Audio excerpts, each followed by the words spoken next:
हजारीबाग का मैटर है, सुन लीजिए। सुनेंगे तो सुन लीजिए अध्यक्ष महोदय। सुनेंगे। अध्यक्ष महोदय, जरा फिर वही आप चाहते हैं कि सदन नहीं चले। अध्यक्ष महोदय, आज जो स्थिति हजारीबाग में हुई है, पत्थरबाजी हुई है हिंदुओं के पर्व त्योहार में, जिस तरह से पत्थरबाजी की घटना घट रही है, खुद बोल लिए, वही विषय तो आप ही बोलिए जा करके। अब हम तो बोल रहे हैं, इसको लेंगे, आप तो बोल ही लिए। माननीय सदस्य, विषय तो आप बोल ही लिए।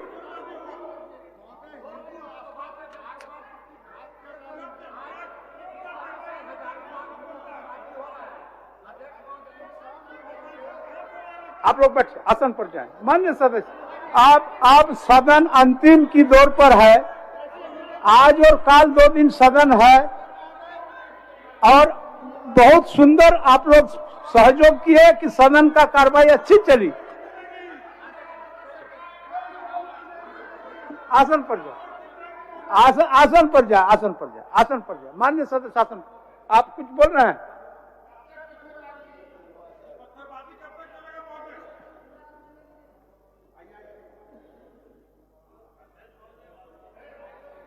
विषय है, क्योंकि आए दिन आप देखते होंगे जब हिंदुओं की पर्व त्योहार होता है, चाहे होली हो या दीपावली हो, सरस्वती पूजा विसर्जन हो या रामनवमी हो, दंगा फसाद होता है। आखिर हिंदुओं के पर्व में क्यों होता है? अभी आज सवेरे आपने भी अखबार को देखा होगा कि हजारीबाग की घटना बहुत ही दुखद घटना है कि बार बार इस प्रकार से हिंदुओं के पर्व त्योहारों पर हमला होना कहीं ना कहीं लगता है कि अपराधियों को, जो इस प्रकार के जो एलिमेंट्स है, उनको कहीं ना कहीं प्रश्रय मिलता है। और इसलिए हम अध्यक्ष महोदय से ये मैं कहना चाहूंगा कि सरकार से, आपके माध्यम से, कि हमारे पास बहुत सारे तकनीक है। आखिर आप उस पर्व में उस तकनीकों का आप उपयोग करिए, ड्रोन कैमरा का उपयोग करिए, लाइट की पूरी व्यवस्था करिए, और साथ ही जगह जगह पर आप सीसीटीवी कैमरा भी आप लगाइए। और उसके साथ साथ जिस रोड से सेंसिटिव या जुलूसे जाती है, सेंसिटिव नहीं भी है तब भी जुलूसे जाती है, तो भाड़े से कैमरा को हायर करके कैमरामैन को और घर की छतों पर जगह जगह लगा करके और ये सब करवाइए, ताकि ये पता चल सके आखिर हिंदुओं के पर्व में कौन पत्थर चलाता है, कौन कहां से बोतल चल फेंक रहा है, माननीय संसदीय कार्य समाज को अशांत करने की कौन कोशिश कर रहा है। इसका तो हमें उनको चिन्हित करना चाहिए और दंडित करना चाहिए, और नहीं तो कार्रवाई करना चाहिए। नहीं तो होता क्या है कि बस तुष्टीकरण के बाद आधा हिंदू आधा मुसलमान के ऊपर आप केस मुकदमा करते हैं। तो इसीलिए मैं सरकार से ये कहूंगा कि आप इस पर पूरी मुस्तैदी के साथ संज्ञान लीजिए। और रात में जो पता चला, लाइट को भी शायद ऑफ कर दिया गया था। इस प्रकार से ऐसी हरकत नहीं होनी चाहिए। आप देखेंगे हिंदुओं के पर्व पर होता है, कोई मुसलमानों के मुहर्रम को किसी ने कोई नहीं तोड़ा है। आपने देखा होंगे ईद की नमाज में भी किसी ने कोई हमला नहीं करता है। आखिर हिंदुओं के पर्व पर ही यह हमला क्यों होता है? सरकार को इस पर संज्ञान लेनी चाहिए। हम यही आपके माध्यम से सरकार से हम निवेदन कर रहे हैं। ठीक है। माननीय संसदीय कार्य मंत्री कुछ बोलना चाहेंगे? महोदय, निरंतर हजारीबाग का ही घटना ज्यादा हो रहा है। महोदय जी, समाचार पत्र के माध्यम से हजारीबाग की घटना सरकार के संज्ञान में है, और सरकार जिन कारणों को लेकर यह परिस्थिति उत्पन्न हुई है, उन कारणों के प्रति सरकार गंभीर होते हुए कार्रवाई भी सरकार करेगी, इतना मैं भरोसा दिलाना चाहता हूं। सरकार इस राज्य में सांप्रदायिक सौहार्द बनी रहे, इसके प्रति हमारी सरकार एकदम गंभीर है। मैं, यदि आसन की अनुमति हो, तो विस्तार पूर्वक वहाँ के जो आयुक्त हैं हजारीबाग के, या फिर जो पुलिस उप महानिरीक्षक हैं, विस्तार से इनकी जानकारी लेकर के मैं सेकेंड पाली में सदन को अवगत करा सकूंगा महोदय। ठीक, चलिए नवीन जायसवाल जी। अध्यक्ष महोदय, ये जो मैंने प्रश्न लाया है, ये मेरा ही नहीं, पूरे झारखंड प्रदेश का जो अभी आने वाला समय गर्मी का दिन आ रहा है, उसके लिए बहुत ही महत्वपूर्ण प्रश्न है अध्यक्ष महोदय। मैंने सिर्फ माननीय मंत्री जी से यह जानना चाहा कि जो सरकार ने 2024, पहले तो ये योजना 2022 में पूरी होनी थी, उसके बाद 31 दिसंबर 2024 तक ये पूरी कर लेंगे, ये राज्य सरकार का इसी सदन में आंसर है अध्यक्ष महोदय। मैं समझता हूं कि 31 दिसंबर 2024 इसलिए कहा गया था ताकि चुनाव पार हो जाए और चुनाव के बाद फिर लीपापोती का काम हो।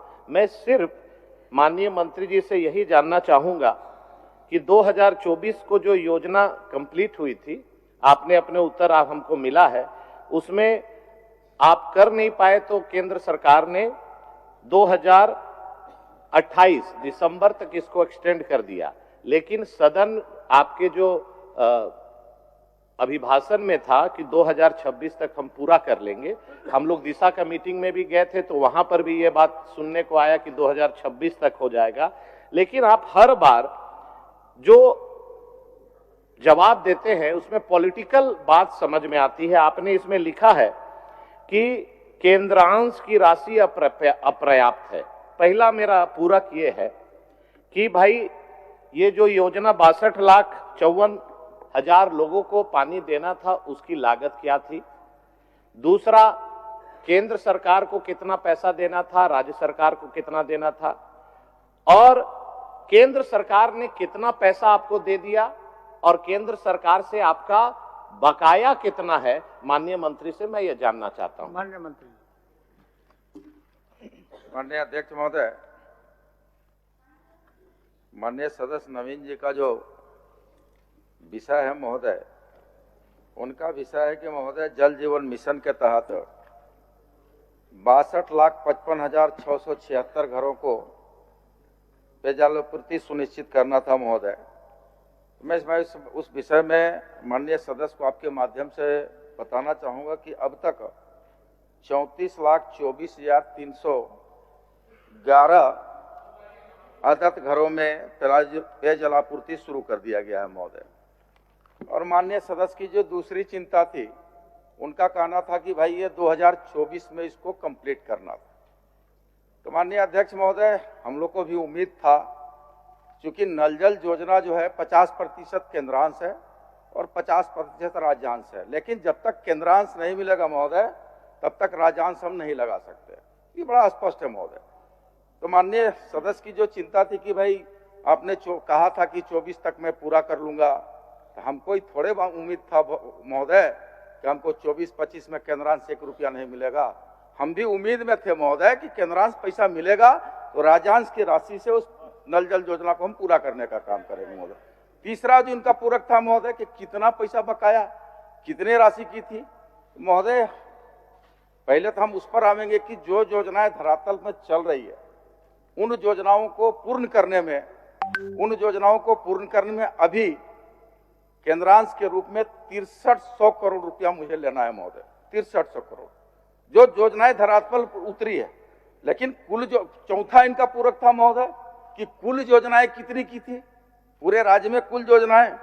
तो इस परियोजना का लागत महोदय 24,665.30 करोड़ रुपया का था महोदय, ये पूरे राज्य का नल जल योजना का, जिसमें केंद्रांश की राशि थी 12,257 करोड़ 83 लाख और राज्यांश का था महोदय 12,407.47 करोड़। अब निकासी की स्थिति महोदय, केंद्रांश के रूप में हमको मात्र 5917 करोड़ मिला है महोदय, मात्र 5917 करोड़, और राज्यांश हमको ऊपर चला गया महोदय, 5810 करोड़ राज्यांश हम खर्चा कर चुके हैं महोदय। यही वर्तमान स्थिति है महोदय। और हम बार बार सभी सदस्यों को कह रहे हैं महोदय, राज्य के जनता के प्रति हम लोग चिंतित हैं, सरकार गंभीर है, हर लोग को पानी पिलाना चाहती है, हर लोग को स्वच्छ पेयजल घर तक पहुंचाना चाहती है, लेकिन कैसे महोदय, जब तक केंद्रांश हमको नहीं मिलेगा, हम माननीय सदस्य भी चाहेंगे, आग्रह करेंगे, अनुनय करेंगे, विनय करेंगे कि थोड़ा केंद्रांश दिलाने में उनका भी सकारात्मक पहल हो महोदय। और कुछ पूरक है आपका? अध्यक्ष महोदय, मंत्री जी तो अपने ही बात में फंस गए। इन्होंने कहा कि 24,000 करोड़ का योजना है। कहाँ हमने कहा? पूरे राज्य और पूरे राज्य का 62 लाख, ये इनका आंसर नहीं है, मेरा ही क्वेश्चन में ही हमने लिखा है कि 62 लाख में 34 लाख को मिला है। देखिए दूसरा खंड में है। तो ये कोई नया चीज ही नहीं बता रहे हैं, हम ही लिखे हैं वही पढ़ रहे हैं। अब इनका योजना 24,000 करोड़ का है, 50-50% शेयरिंग है, केंद्र सरकार का 50%, राज्य सरकार का 50%। 34 लाख लोगों को घर में मिला है, मतलब 50% लोगों को मिला है। केंद्र ने 50% एडवांस दे दिया, लगभग 6,000 करोड़। अब 50% काम बाकी है। कभी भी केंद्र सरकार एडवांस नहीं देती है, इनको मालूम होगा, माननीय मंत्री हैं, कि कंप्लीशन सर्टिफिकेट के बाद ही केंद्र देता है। अब 50% बाकी है, 6,000 दे दिया, अब आपको काम करना है। देखिए, ये पॉलिटिकल आंसर नहीं चाहिए माननीय मंत्री जी, इसलिए कि बहुत ही कष्ट में मेरा क्षेत्र, हरमू क्षेत्र, विद्यानगर, गंगानगर, जमुना नगर, कृष्णा नगर, मधुकम क्षेत्र ड्राई जोन है, और कई पूरे झारखंड में ड्राई जोन है। हर व्यक्ति का घर में अपना बोरिंग है, लेकिन 3 महीना अध्यक्ष महोदय वहां पानी सूख जाता है, लोग घर छोड़ के पलायन कर रहे हैं। मैं यही जानना चाहता हूं कि जो पेयजल पाइपलाइन से सप्लाई करना है जल नल योजना से, वो आप कब कंप्लीट कर देंगे? और अगर ये गर्मी जो अभी आ रहा है, अब तो कंप्लीट होगा नहीं अध्यक्ष महोदय, लाख हम लोग सिर यहां पटक लेंगे तो भी नहीं होगा, तो क्या वैकल्पिक मिनी HYDT, माननीय सभी सदस्य अपने अपने उपायुक्त को, नगर आयुक्त को अनुशंसा कर रहे हैं कि भाई हमारा इस ड्राई जोन है, आप यहां पर मिनी HYDT करके वैकल्पिक व्यवस्था कर दीजिए, ताकि लाठी नहीं चले, लोगों में खून खराबा नहीं हो पानी को लेकर।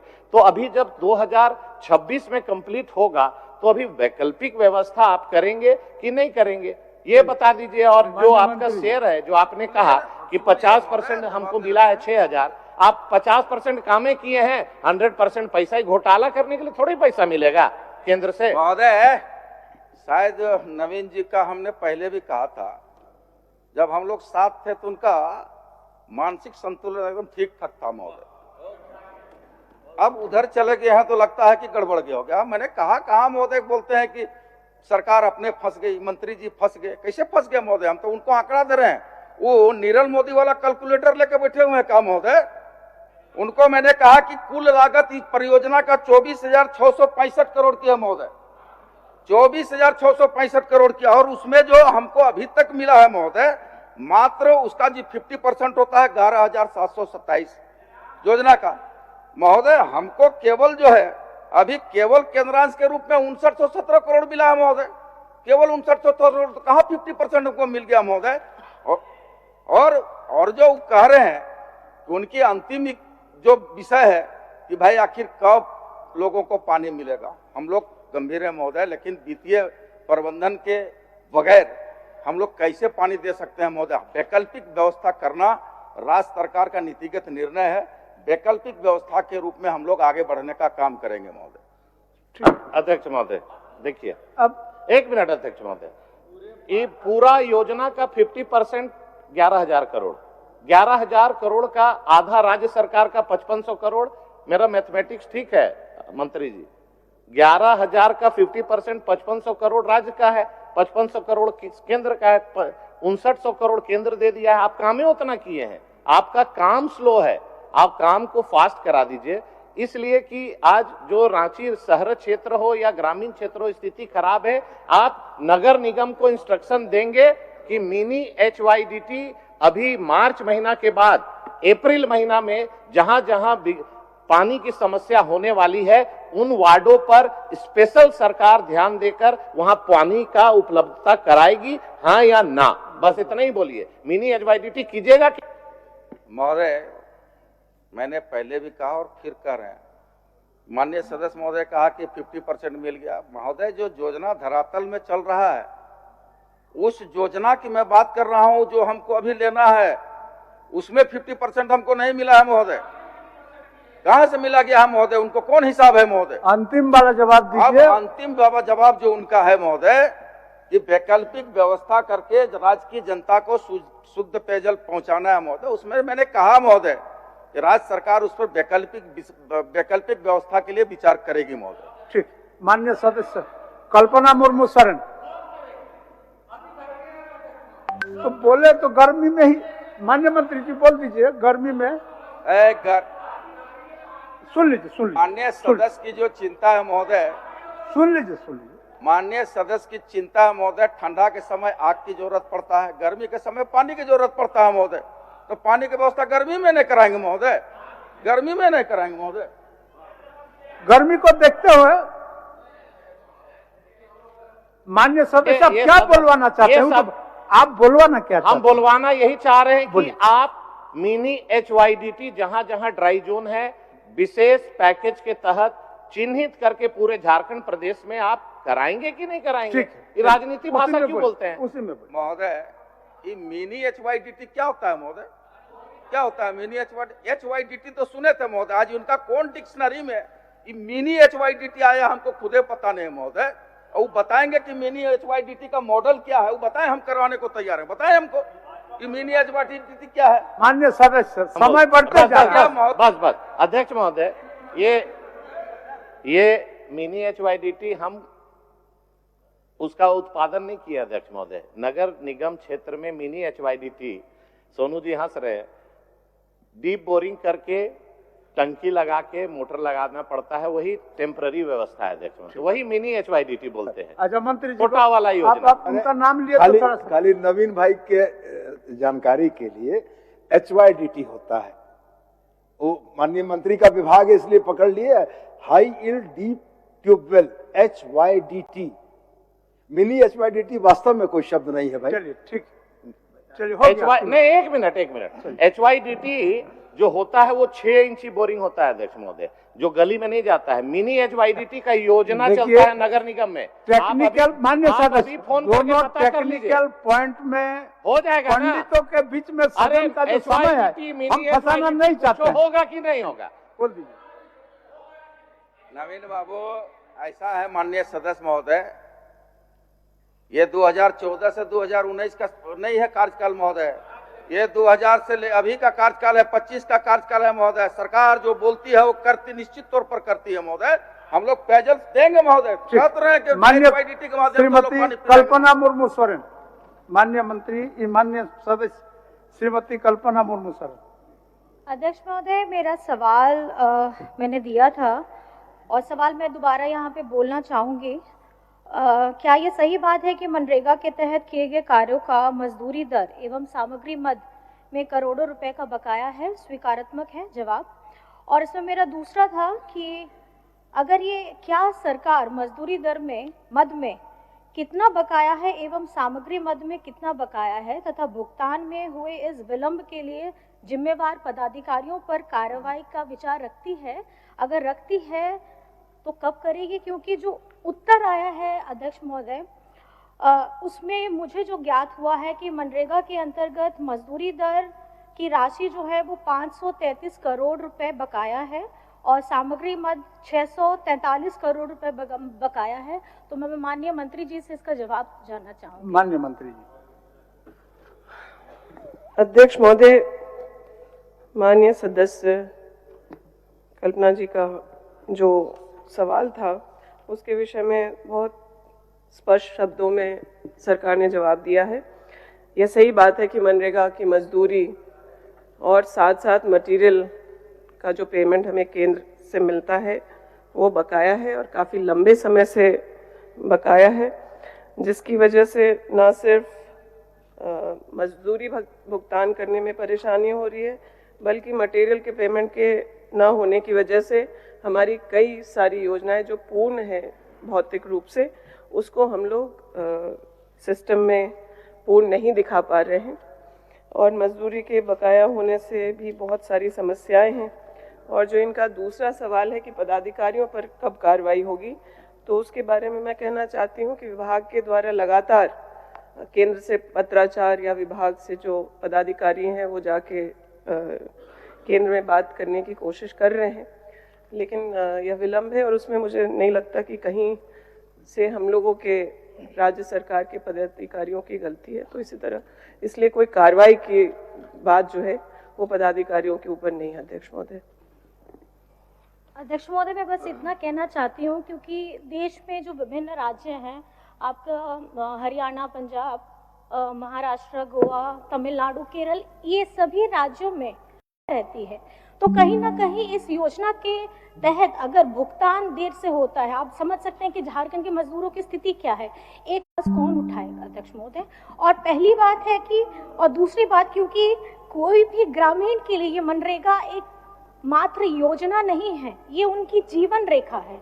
तो ये सवाल है कि ऐसे विलंब के भुगतान में अगर ये देरी हो रही है तो क्या ऐसा कोई प्रावधान है कि हमारे मजदूरों को क्षतिपूर्ति की कुछ प्रावधान किया जाए? ऐसा कोई कुछ अगर है तो मैं माननीय मंत्री जी से जानना चाहूँगी। माननीय मंत्री जी, संसदीय कार्य मंत्री मदद करना चाहते हैं। ये बोल रहे चलिए। अध्यक्ष महोदय, ये बात सही है कि 647 करोड़ रुपए सामग्री मद में और मजदूरी मद में 484 करोड़ रुपया आज के दिन बकाया है, और इससे बहुत ही परेशानी राज्य के मजदूरों को हो रही है। विभाग इस बात को एक्सेप्ट करता है।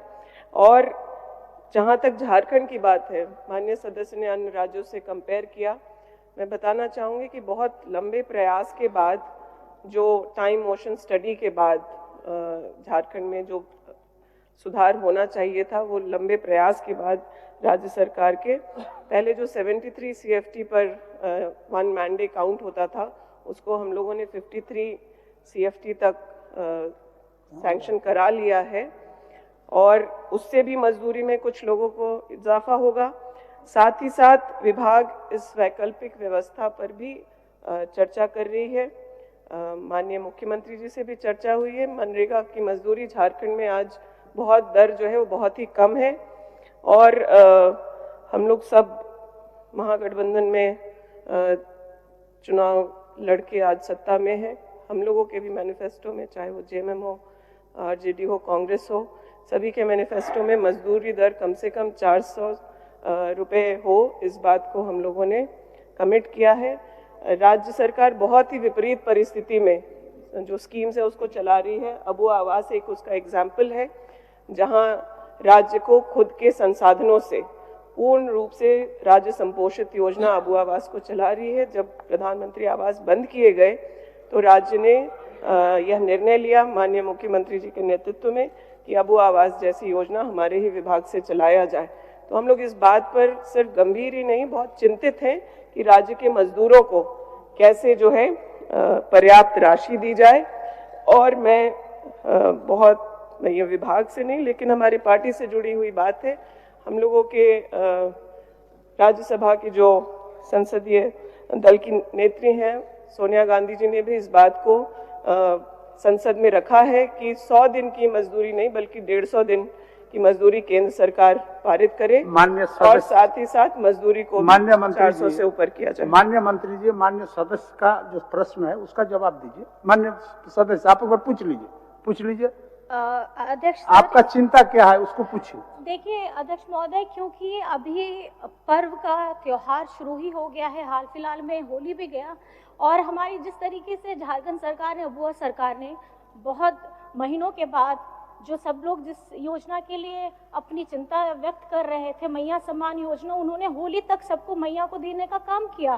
तो मैं ये जानना चाहती हूँ कि क्योंकि मजदूर लोग, उनके भी त्योहार हैं, कोई ईद मनाएगा, कोई रामनवमी मनाएगा, कोई ईस्टर मनाएगा। तो मेरा सवाल सिर्फ इतना है कि अगर हमारी सरकार के माध्यम से अगर हम केंद्र सरकार से इसके लिए ये उनको बताएं कि ये राशि हमारे राज्य के लिए बहुत ज़्यादा ज़रूरी है और झारखंड को तिरस्कृत नज़र से ना देखा जाए, क्योंकि मनरेगा एक ऐसी योजना है जहाँ पे ग्रामीण लोगों का पूर्ण विश्वास है। तो मेरा आपके द्वारा यही माननीय मंत्री जी को है कि अगर कोशिश हो झारखंड सरकार की तरफ से तो इस राशि को 1200 करोड़ बहुत बड़ी राशि है, इसको थोड़ा सा जल्दी किया जाए ताकि मजदूरों के जीवन में थोड़ी खुशियां आ सके। अध्यक्ष महोदय,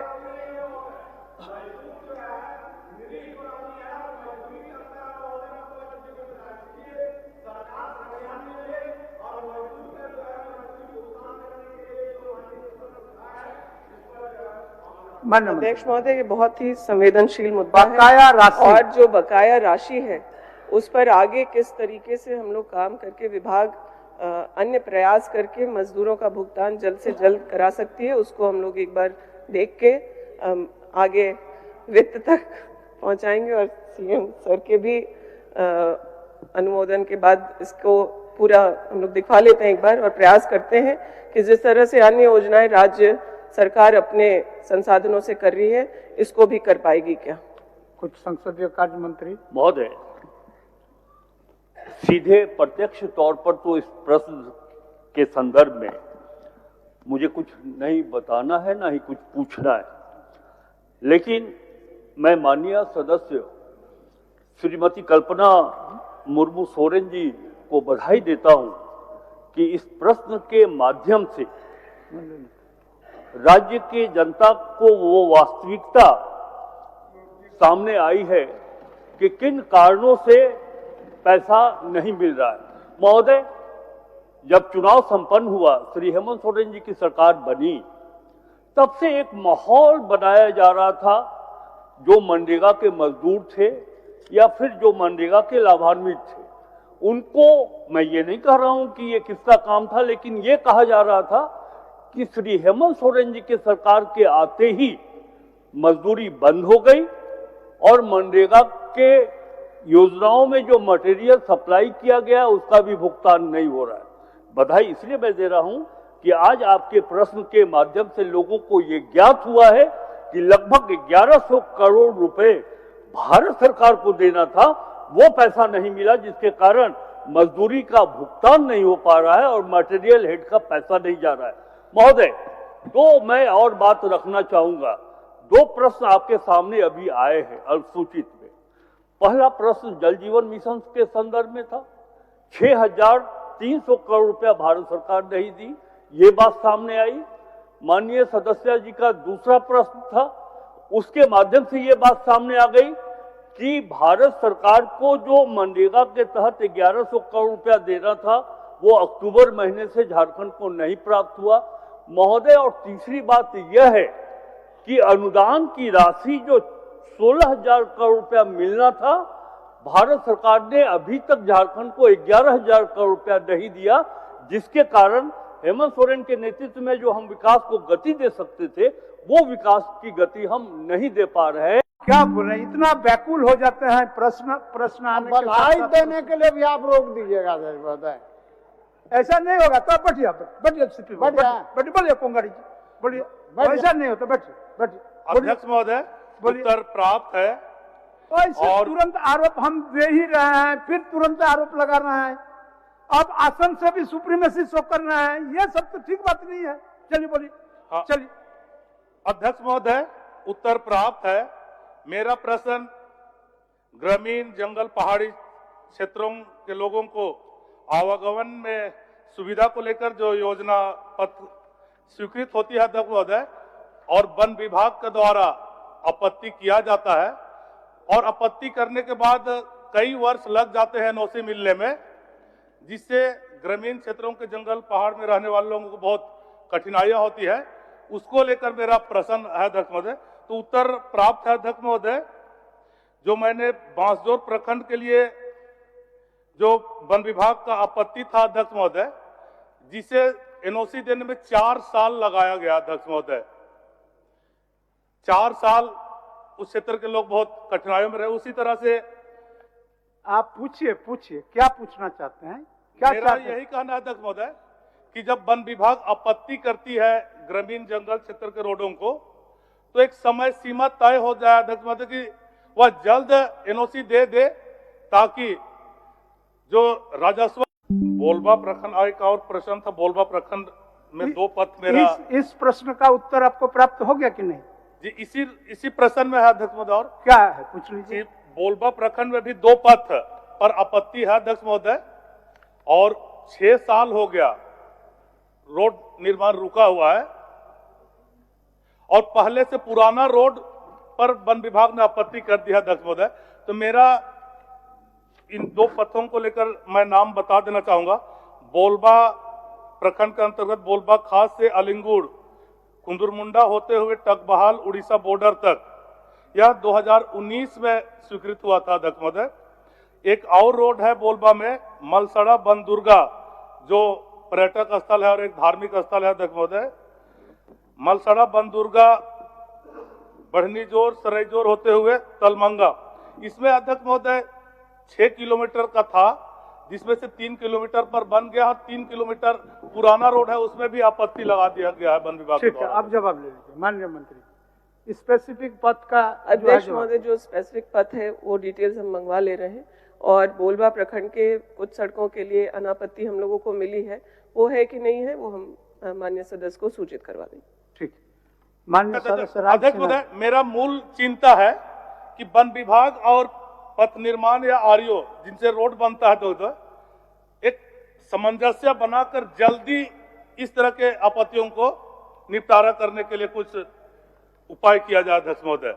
ठीक ठीक ठीक, माननीय राज सिन्हा जी।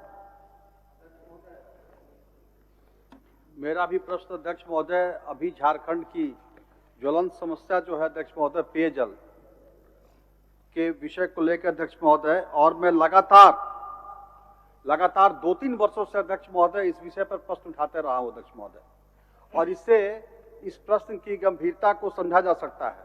माननीय मंत्री जी हैं, काफी एनर्जेटिक है, काफी ऊर्जावान है अध्यक्ष महोदय, और इनसे उम्मीद है झारखंड की जनता को कि नगर विकास विभाग इस बार पानी पिलाएगा सही मायने में अध्यक्ष महोदय। जो पानी पिलाना कहावत के रूप में है वो पानी पिलाना नहीं, लेकिन लोगों को पानी उपलब्ध कराएगा अध्यक्ष महोदय, मेरी ऐसी उम्मीद है अध्यक्ष महोदय। अध्यक्ष महोदय, धनबाद में जो योजना चल रही है अध्यक्ष महोदय 6 साल हो गए, 6 साल में अध्यक्ष महोदय वही रोना, बार बार वही, न उनका कोई प्रबंधन है अध्यक्ष महोदय, न कोई मॉनिटरिंग है, केवल एक ही जवाब अध्यक्ष महोदय मिलता है, एनओसी का चक्कर। अध्यक्ष महोदय, जो अभी जवाब मिला उसमें कम से कम एक जवाब तो यह आया है कि एनएचएआई से एनओसी प्राप्त होने में विलंब हुआ, लेकिन 15 जनवरी 25 को एनएचएआई द्वारा एनओसी प्रदान की गई है। हालांकि अभी भी अध्यक्ष महोदय रेलवे से और कुछ विभाग से एनओसी प्राप्त करने में विलंब अध्यक्ष का चर्चा अध्यक्ष महोदय, यह अध्यक्ष थोड़ा सा मैं बताना चाहूंगा अध्यक्ष महोदय। अभी तक आपके सवाल में सिन्हा जी आप क्या पूछना चाहते हैं, हम लोगों के दिमाग में नहीं। अध्यक्ष महोदय, थोड़ा 2 मिनट हम थोड़ा भूमिका हम अपने आप मंत्री जी को भूमिका नहीं में तो बताएंगे। पूरा समय व्यय किया, थोड़ा क्या बताना तो आप जरूरी पूछिए। होगा अध्यक्ष महोदय। मैं आप कह पहले रहे पूछिए तो उसके बाद अध्यक्ष भूमिका महोदय दीजिए आप ना। कह रहे हैं तो मैं सीधे हाँ, सवाल पूछिए। मैं सीधे सवाल आप पूछिए अध्यक्ष तब ना हम महोदय, मैं जवाब दिलवाएं। माननीय मंत्री जी से पूछ रहा हूं कि खंड 1 को लेकर अध्यक्ष महोदय सरकार ने स्वीकार करके कहा है कि 76,000 घरों के पानी देने की जो योजना के तहत केवल 5,129 घर की बात सरकार ने कहा है कि वहां कनेक्शन हुआ है। लेकिन अध्यक्ष महोदय, मंत्री जी से मैं आग्रह करूंगा, मंत्री जी एक दिन धनबाद का विजिट कीजिए, आप देखिए वहां की योजनाओं को, और ये जितना उत्तर मिला अध्यक्ष महोदय यह झूठ है, धरातल पर नहीं है अध्यक्ष महोदय। ये गलत भ्रामक उत्तर सरकार के तरफ से, विभाग के तरफ से यह दिया जा रहा है अध्यक्ष महोदय। इसलिए मैं माननीय मंत्री जी से यह सीधा सीधी यह पूछना चाहता हूं कि यह कार्य कब तक पूर्ण कर लिया जाएगा अध्यक्ष महोदय। कोई एक डेडलाइन अध्यक्ष जी बताएं, ये आखिर एनओसी लेना, ये लोगों से कोऑर्डिनेशन करना केंद्र सरकार के विभागों से, यह तो कोई न काम तो किसी को सौंपेंगे माननीय मंत्री, किसी को करना अध्यक्ष महोदय।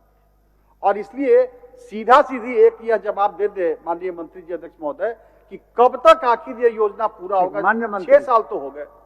माननीय मंत्री जी। माननीय अध्यक्ष महोदय, वरिष्ठ साथी राज सिन्हा जी का जनहित से जुड़ा हुआ मामला आया। मेरा जो जवाब है, सरकार का जो जवाब है उनको ज्ञात है, लेकिन सरकार के उस जवाब पर उनकी आपत्तियां अलग हैं। नगर विकास के मामले में पूर्व के दिनों में, पूर्व के सत्र में भी जो जवाब सरकार के तरफ से दिए गए, उसमें माननीय सदस्यों को इस बात की आपत्ति रही कि एनओसी के मुद्दे पर सरकार बहुत गंभीर नहीं है। मान्यवर, पानी बड़ी जरूरी चीज है। पानी पिलाना एक मुहावरा भी हो, और तो दूसरा मुहावरा यह है कि पानी पिलाना हर धर्म में पुण्य का काम है। प्यासे को अगर पानी देते हैं तो इससे बेहतर और कोई पुण्य नहीं है। मान्यवर, कोऑपरेटिव फेडरलिज्म की अवधारणा में बना यह देश जो संघीय ढांचे की बात करता है और जिसमें सरकारी कर्मचारियों के लिए एक शब्द का इस्तेमाल होता है जिसको लोक सेवक कहते हैं, पब्लिक सर्वेंट।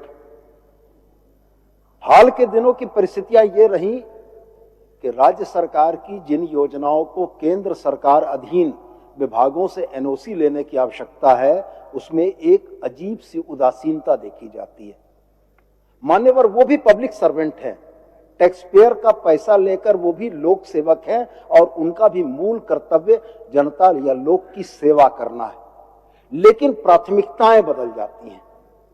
जहां डबल इंजन की सरकार है वहां गति तेज हो जाती है, जहां सिंगल इंजन की सरकार है वहां एनओसी के नाम पर हमारा विभाग रेंगता रहता है और हम माननीय सदस्यों से सदन में उलाहना और आक्षेप सुनते हैं।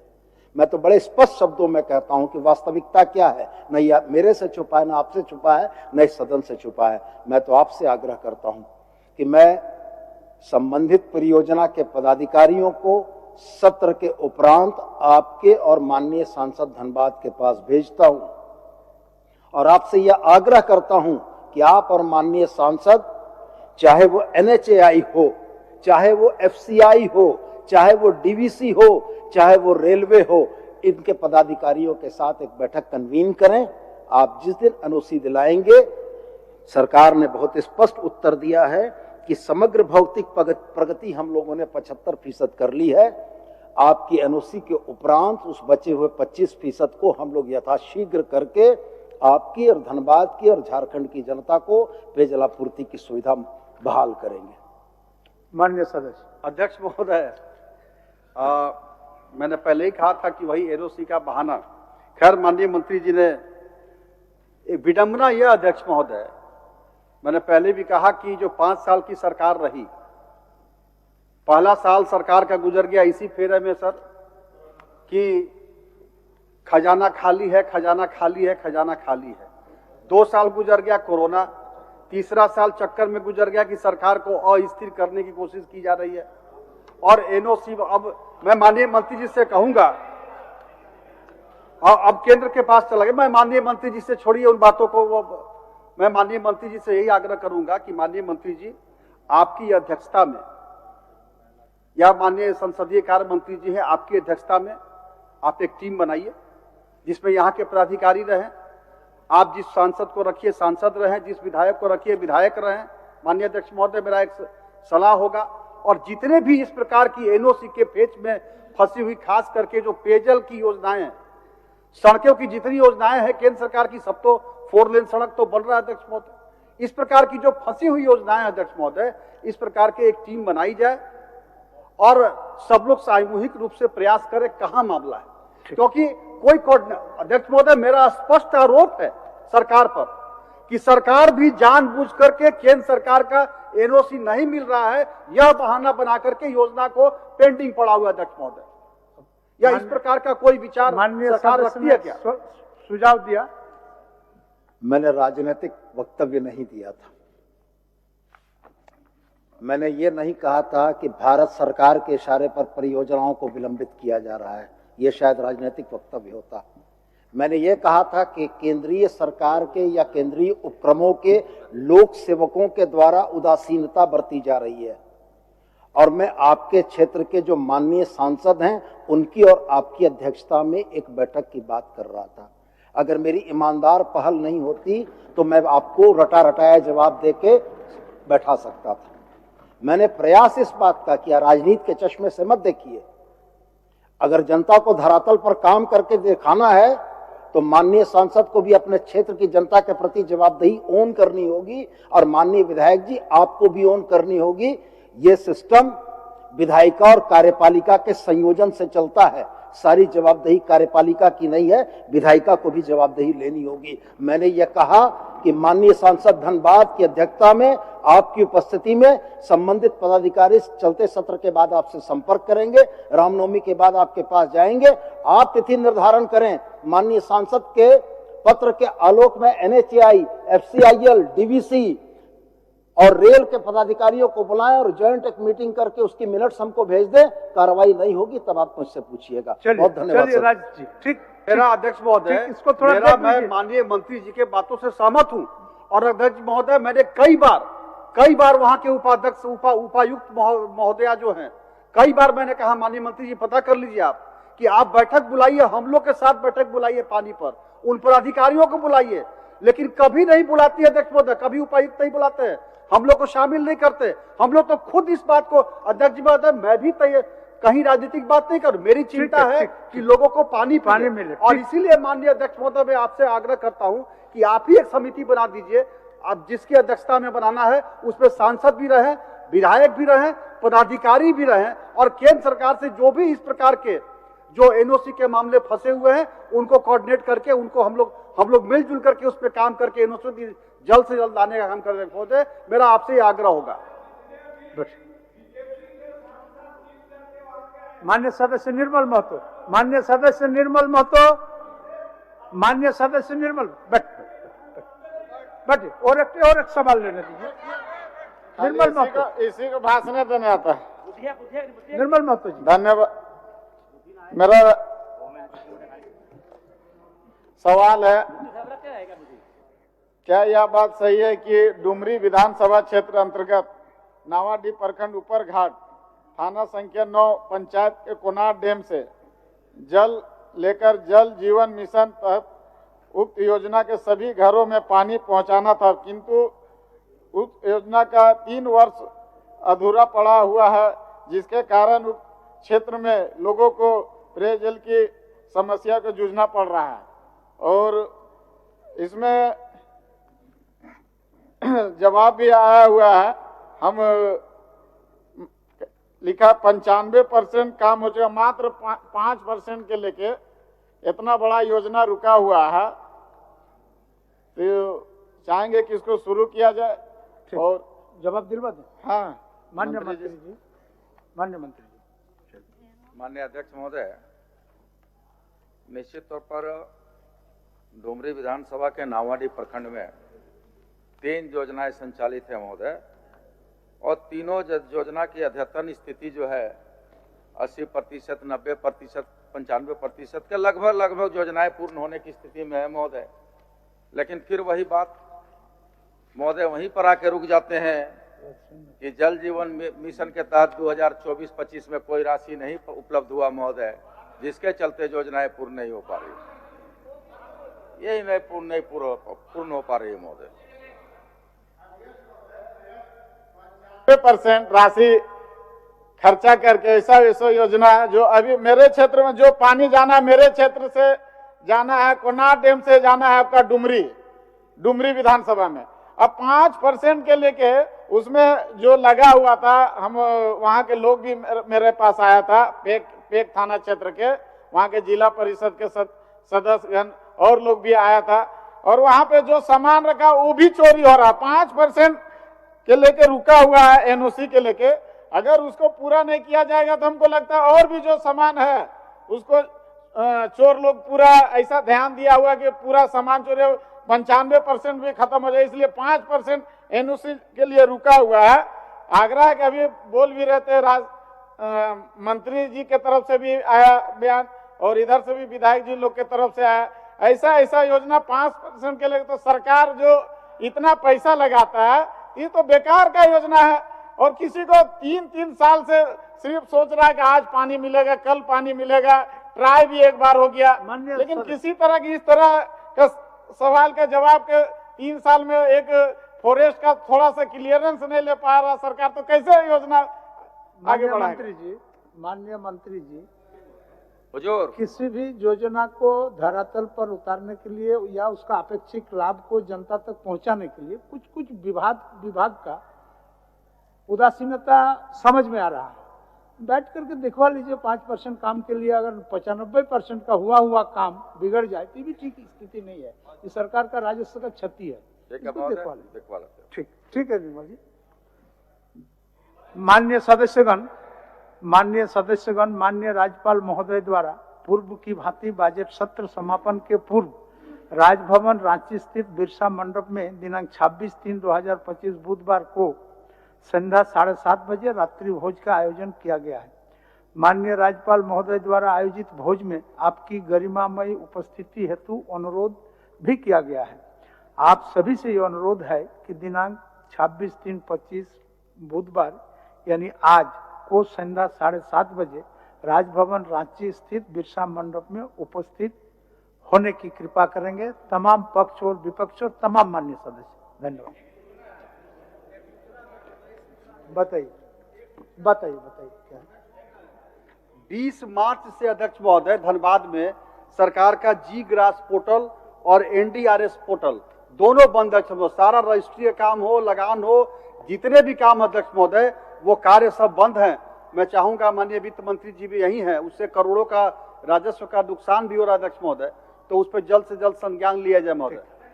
शून्यकाल माननीय सदस्य मंगल कालिंदी, माननीय सदस्य मंगल कालिंदी।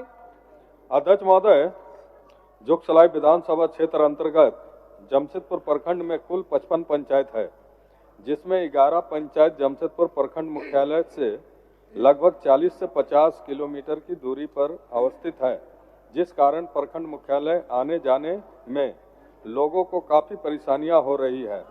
किसी भी प्रखंड मुख्यालय के कार्यों के निष्पादन हेतु लोगों को आने जाने में ही दिन व्यतीत हो जाता है।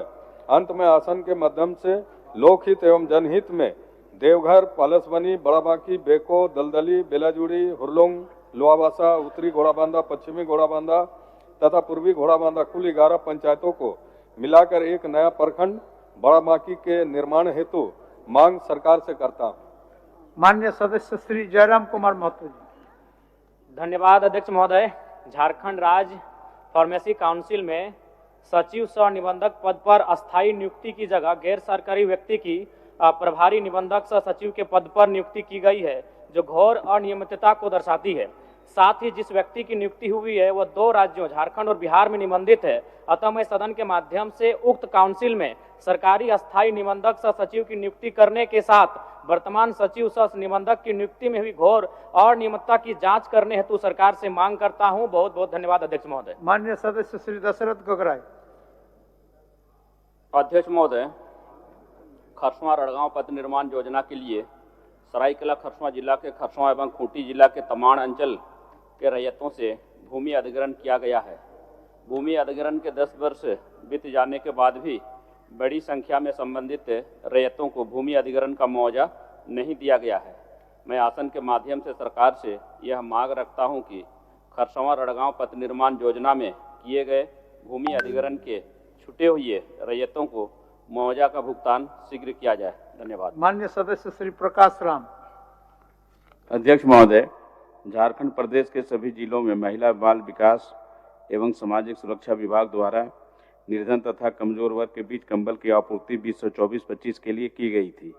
उपायुक्त लातेहार, गोड्डा, जमशेदपुर, सरायकेला, खरसवां द्वारा जांच के क्रम में इन्हें गुणवत्ता में कम पाने के बाद राज्य स्तरीय टीम की जांच में भी उन्हें कम गुणवत्ता पाया गया।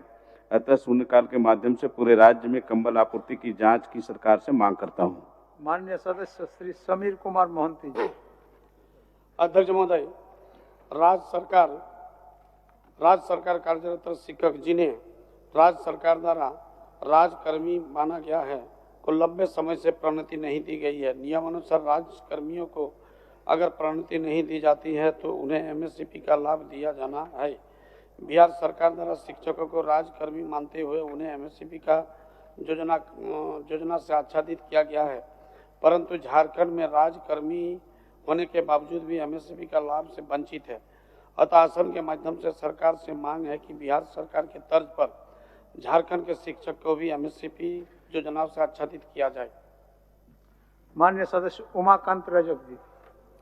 अध्यक्ष महोदय, बोकारो जिला में वर्ष 1982 में छोटा नागपुर काश्तकारी अधिनियम की धारा 87 के तहत भूमि सर्वेक्षण आरएस प्रारंभ हुआ, जिसमें रांची, पलामू, दुमका, हजारीबाग, धनबाद प्रमंडलों में रिवीजन सर्वे कराया जा रहा है।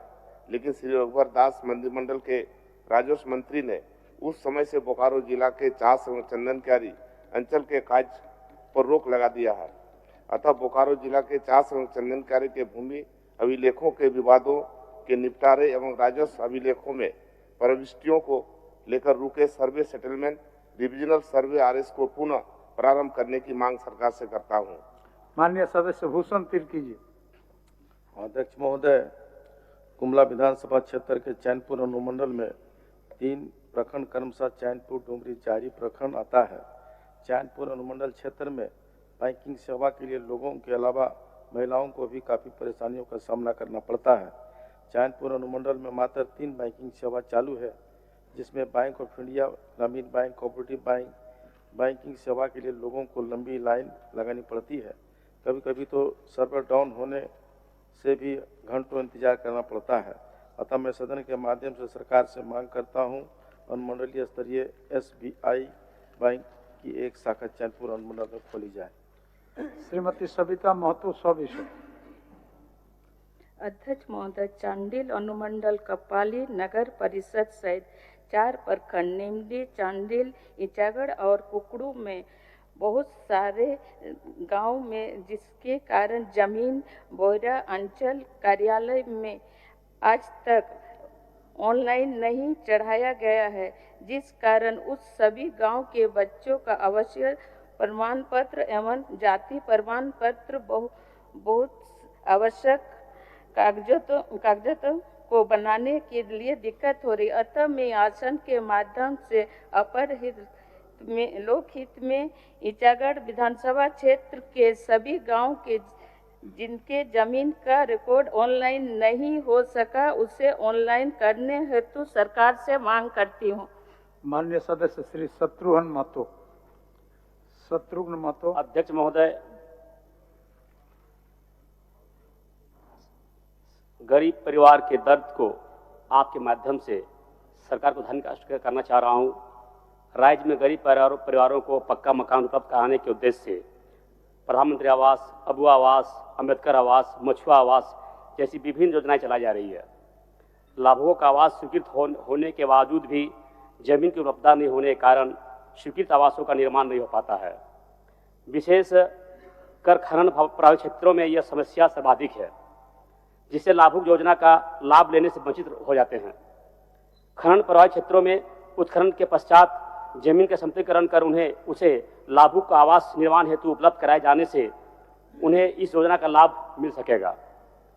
मैं सदन के माध्यम से भूमि के अभाव में विशेषतः खनन प्रभावित क्षेत्र के लाभुकों को खनन पश्चात जमीन समतलीकरण कर आवास निर्माण हेतु आवंटन करने की मांग सरकार से करता हूं। माननीय सदस्य श्री मथुरा प्रसाद महतो।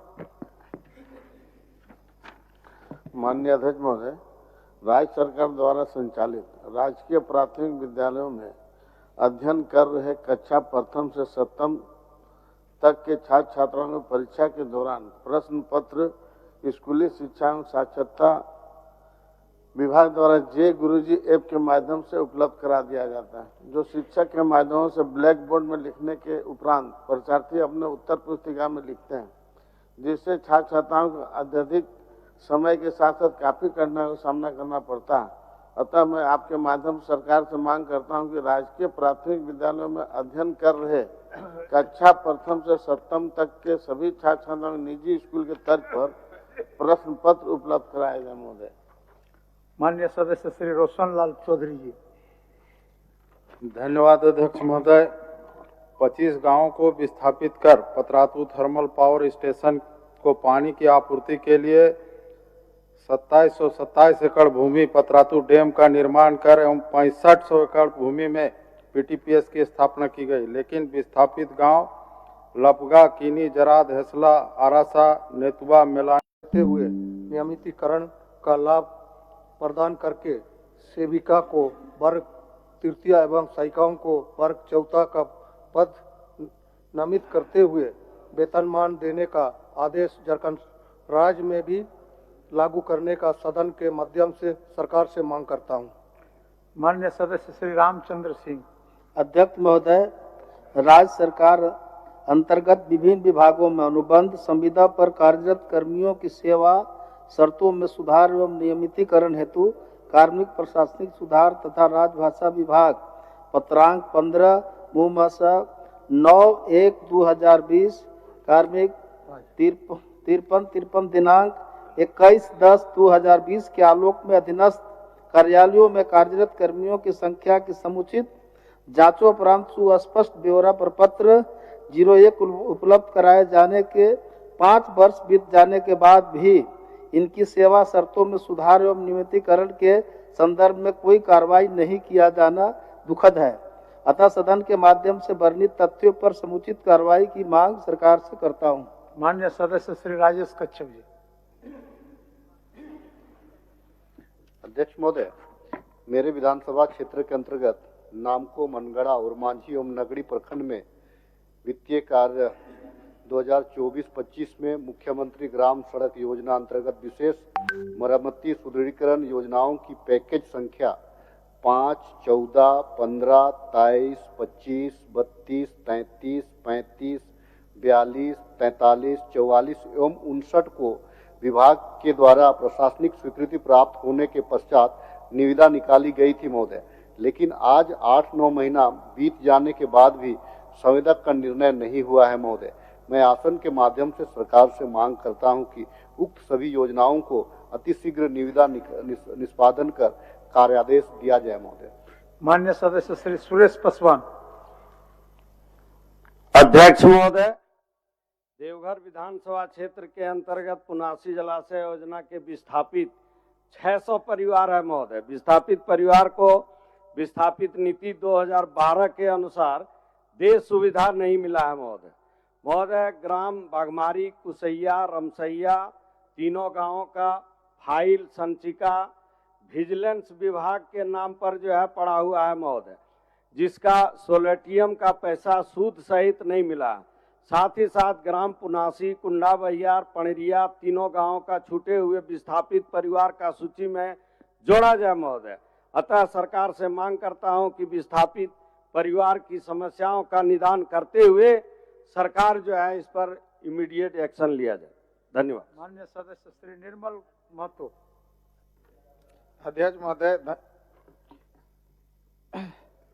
मेरे रांची हजारीबाग मार्ग NH 33 में 2 संगीत घाटी, चुटू पालू घाटी एवं चरी घाटी से होकर यात्रियों को गुजरना होता है। उक्त दोनों घाटी क्षेत्र में सड़क दुर्घटना में हजारों मौत हो चुका है। घाटी क्षेत्र में दुर्घटना का भय सदा बना रहता है। घाटी क्षेत्र में सड़क निर्माण के मानकों को अनुसार सड़क का चौड़ीकरण किया जाए, तीखे मोड़ के पूर्व साइन बोर्ड लगाया जाए, ढलान जगहों पे स्पीड ब्रेकर लगाया जाए। अतः सदन के माध्यम से सरकार से चुटू पालू घाटी एवं चरी घाटी में दुर्घटना रोकने के लिए उचित कदम उठाने और NH 33 के अधिकारियों को बुलाकर एक बैठक कराया जाए। अध्यक्ष महोदय। माननीय सदस्य श्रीमती मंजू कुमारी। माननीय अध्यक्ष महोदय, गिरिडीह जिला के जमुआ प्रखंड स्थित उत्क्रमित मध्य विद्यालय पिंडराबाद के पोषक क्षेत्र में उत्क्रमित मध्य विद्यालय, बाघमारा मध्य विद्यालय, हारोडी उत्क्रमित मध्य विद्यालय, नावाडी अवस्थित है। पिंडराबाद मध्य विद्यालय से उच्च विद्यालय दुमा की दूरी 9 किलोमीटर, +2 उच्च विद्यालय चरघरा जोरासांक की दूरी 10 किलोमीटर, उच्च विद्यालय रंगामाटी की दूरी 10 किलोमीटर है। अध्यक्ष महोदय, मेरे विधानसभा क्षेत्र में एक भी +2 कन्या उच्च विद्यालय नहीं है। अध्यक्ष महोदय, लंगटा बाबा प्रोजेक्ट कन्या उच्च विद्यालय मिर्जागंज को +2 उच्च विद्यालय में परिणित करना आवश्यक है। अध्यक्ष महोदय, अतः उत्क्रमित मध्य विद्यालय पिंडराबाद को उच्च विद्यालय में परिणित करने एवं लंगटा बाबा प्रोजेक्ट कन्या उच्च विद्यालय मिर्जागंज को +2 उच्च वन पट्टा उपलब्ध कराने के प्रावधान के तहत गढ़वा जिला भवनाथपुर विधानसभा के क्षेत्र अंतर्गत विभिन्न प्रखंडों यथा ढुरकी, डंडई, नगर उटारी, रमना, सगमा, बिशुनपुरा, भवनाथपुर, खरौंदी और कितार में रहने वाले अनुसूचित जनजाति और अन्य परंपरागत वनवासियों को व्यक्तिगत अथवा सामूहिक वन पट्टा देने की मांग सदन के माध्यम से करता हूं। अध्यक्ष महोदय। माननीय सदस्य श्री अमित कुमार। अध्यक्ष महोदय को धन्यवाद। अगुआ सरकार एवं झारखंड प्रदेश की खतियानियों की मंशा और भावनाओं के अनुरूप वर्षों से लंबित खतियान आधारित स्थानीय नीति एवं खतियान आधारित नियोजन नीति बनाने की राह में तमाम अवरोधों को दूर करते हुए अब तक सरकार द्वारा किए गए पहल को मंजिल तक पहुंचाई जाए। ज्ञात हो कि अगुआ सरकार द्वारा कैबिनेट में दिनांक 8/11/22 को स्वीकृति देकर एवं निवेदन कर पहल की जाए ताकि यहाँ के खतियानियों को झारखंडी होने का गौरव प्राप्त हो सके एवं खतियानी सरकारी तथा गैर सरकारी नौकरियों में 100% नियोजित कराए जा सके, जिससे झारखंड की कल्पना साकार हो सके। धन्यवाद महोदय। माननीय सदस्य नरेश कुमार सिंह जी। अध्यक्ष महोदय, पलामू जिला में पांडु प्रखंड के ग्राम कुड़वा में बांकी नदी पर एवं गढ़वा जिला के मझियाव प्रखंड के ग्राम दवनकारा एवं बडिहा प्रखंड के ग्राम जतरों के बीच बांकी नदी पर पुल निर्माण कराने की मांग सदन के माध्यम से सरकार से करता हूं। माननीय सदस्य श्री अरूप चटर्जी जी। अध्यक्ष महोदय, चेन्नई की कंपनी श्रीराम ईपीसी को पूर्व में राज्य के विभिन्न क्षेत्रों में पेयजलापूर्ति हेतु पेयजल एवं स्वच्छता विभाग द्वारा तांतगर, आयता, मार्गो, मुंडा, टांडवा, बाघमारा, बेलियापुर, टुंडी में करीब 600 करोड़ रुपया के काज दिया गया था, जिसमें बरती गई भारी अनियमितता के कारण इसे डीबार कर दिया गया था। फिर भी इस कंपनी को धनबाद जिला अंतर्गत नेरसा गोविंदपुर उत्तर दक्षिण बहुग्रामीण पेयजलापूर्ति योजना कार्य जो डीएमएफटी फंड से होना था, उसका उत्तरी छोर के लिए संबंधित विभाग के द्वारा एक सफल संवेदक घोषित कर कार्य दे दिया गया और अब इस कंपनी को भौतिक रूप से बिना कार्य प्रगति दिखाए ही मोबिलाइजेशन अमाउंट के रूप में 10% यानी 42 करोड़ एवं कार्य प्रगति सह सामग्री क्रय के रूप में फर्जी तरीके से 8 करोड़ यानी अब तक 50 करोड़ रुपए की निकासी कर ली गई, परंतु कार्य प्रगति अभी तक 10% भी नहीं हुई। अतः उक्त विषय पर सरकार त्वरित संज्ञान के साथ अपेक्षित जांच उपरांत कंपनी पर विधि सम्मत कार्रवाई सुनिश्चित करे। माननीय सदस्य श्री जनार्दन पासवान जी। माननीय अध्यक्ष महोदय, चतरा जिला अंतर्गत प्रतापपुर प्रखंड के ग्राम जोगियारा के बराकुरवा आहर का जीर्णोद्धार, ग्राम तेगम बधार के सुरपाट नदी पर बांध एवं नहर का निर्माण, हंटगढ़ प्रखंड के नसेनिया नाला पर बांध एवं नहर का निर्माण तथा ग्राम पांचमहला डैम से नहर का निर्माण कराने से वर्णित क्षेत्रों के किसानों को हजारों एकड़ भूमि का सिंचाई सुनिश्चित होगा। अतः जनहित में वर्णित स्थान पर बांध एवं नहर के निर्माण की मांग सदन के माध्यम से सरकार से मैं करता हूं। माननीय सदस्य श्री सत्येंद्र नाथ तिवारी जी। अध्यक्ष महोदय, रामकंडा प्रखंड के बलिगढ़ मुख्य पथ से वैदेशी टोला होते हुए ढेंगुरा तक, गोबरदाहा होते हुए बहाहरा बस्ती तक, रामकंडा भंडरिया मुख्य पथ के पुल से सेमर टाट टोला तक, रामकंडा बिचला टोला में दुर्गाबाड़ी से मैया टोला तक, पटसर जोखू साहब के घर से रोहन टाण होते हुए शिवपूजन यादव के घर के आगे पत्थलगढ़वा मुख्य पथ तक, रामकंडा रक्सी रोड में मनोज पासवान के घर से ढेबुआरी तक, रक्सी में हरिजन टोला से मेला टाण होते हुए गोलबांध तक सड़क निर्माण अति जर्जर है, इसके निर्माण की मांग करता हूँ। माननीय सदस्य कुमार उज्ज्वल। धन्यवाद अध्यक्ष महोदय। अध्यक्ष महोदय, मेरे विधानसभा सिमरिया विधानसभा क्षेत्र के अंतर्गत पथलगड्डा प्रखंड के समीप निर्मित जल मीनार विगत 2 वर्षों से बंद पड़ा है, जिससे प्रखंड वासियों को काफी परेशानी का सामना करना पड़ रहा है।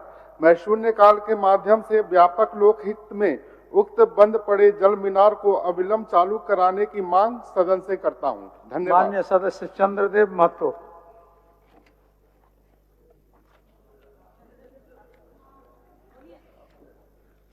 अध्यक्ष महोदय, धनबाद नगर निगम के वार्ड संख्या 30 में वर्षों से जर्जर स्थिति में मोनेटार गोल्ड बिल्डिंग मोड़ से भोक्ता मंदिर भाया छठ तालाब एवं मॉडर्न इन्फेंट स्कूल तक बिटवीन सड़क का निर्माण 14वें वित्तीय आयोग से संचिका संख्या DMC 06-2223-03 से बननी थी, परंतु संवेदक द्वारा अभिरुचि नहीं लेने और 5 बार टेंडर आमंत्रण के बावजूद भी आज तक उल्लेखित सड़क का निर्माण नहीं हो सका है, जिस कारण आम जनता को काफी परेशानी हो रही है। साथ ही इस वार्ड में 2 प्रमुख तालाब, पहला छठ तालाब, पतराकुली जोड़ा तालाब के सौंदर्यीकरण की भी आवश्यकता है। अतः असम के माध्यम से जनहित में उल्लेखित सड़क के निर्माण तथा दोनों तालाबों के सौंदर्यीकरण की मांग सरकार से करता हूं। ध्यान आकर्षण की सूचना। आप क्या बोलना चाहते हैं ममता जी? एक मिनट ममता जी क्या बोलना चाह रहे हैं?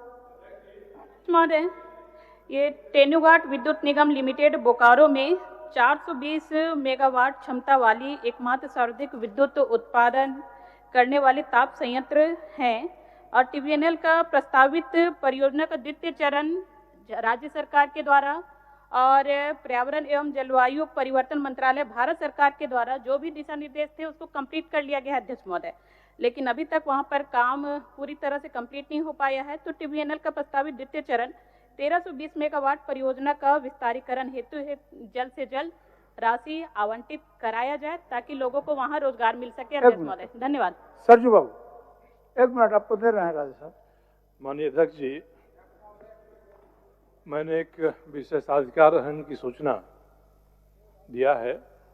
अक्सर सदन में हो रहा है कि सरकार की तरफ से जो उत्तर आते हैं वे उत्तर या तो गुमराह करने वाले हैं, भ्रामक हैं, जो तथ्य है उसके विरुद्ध है।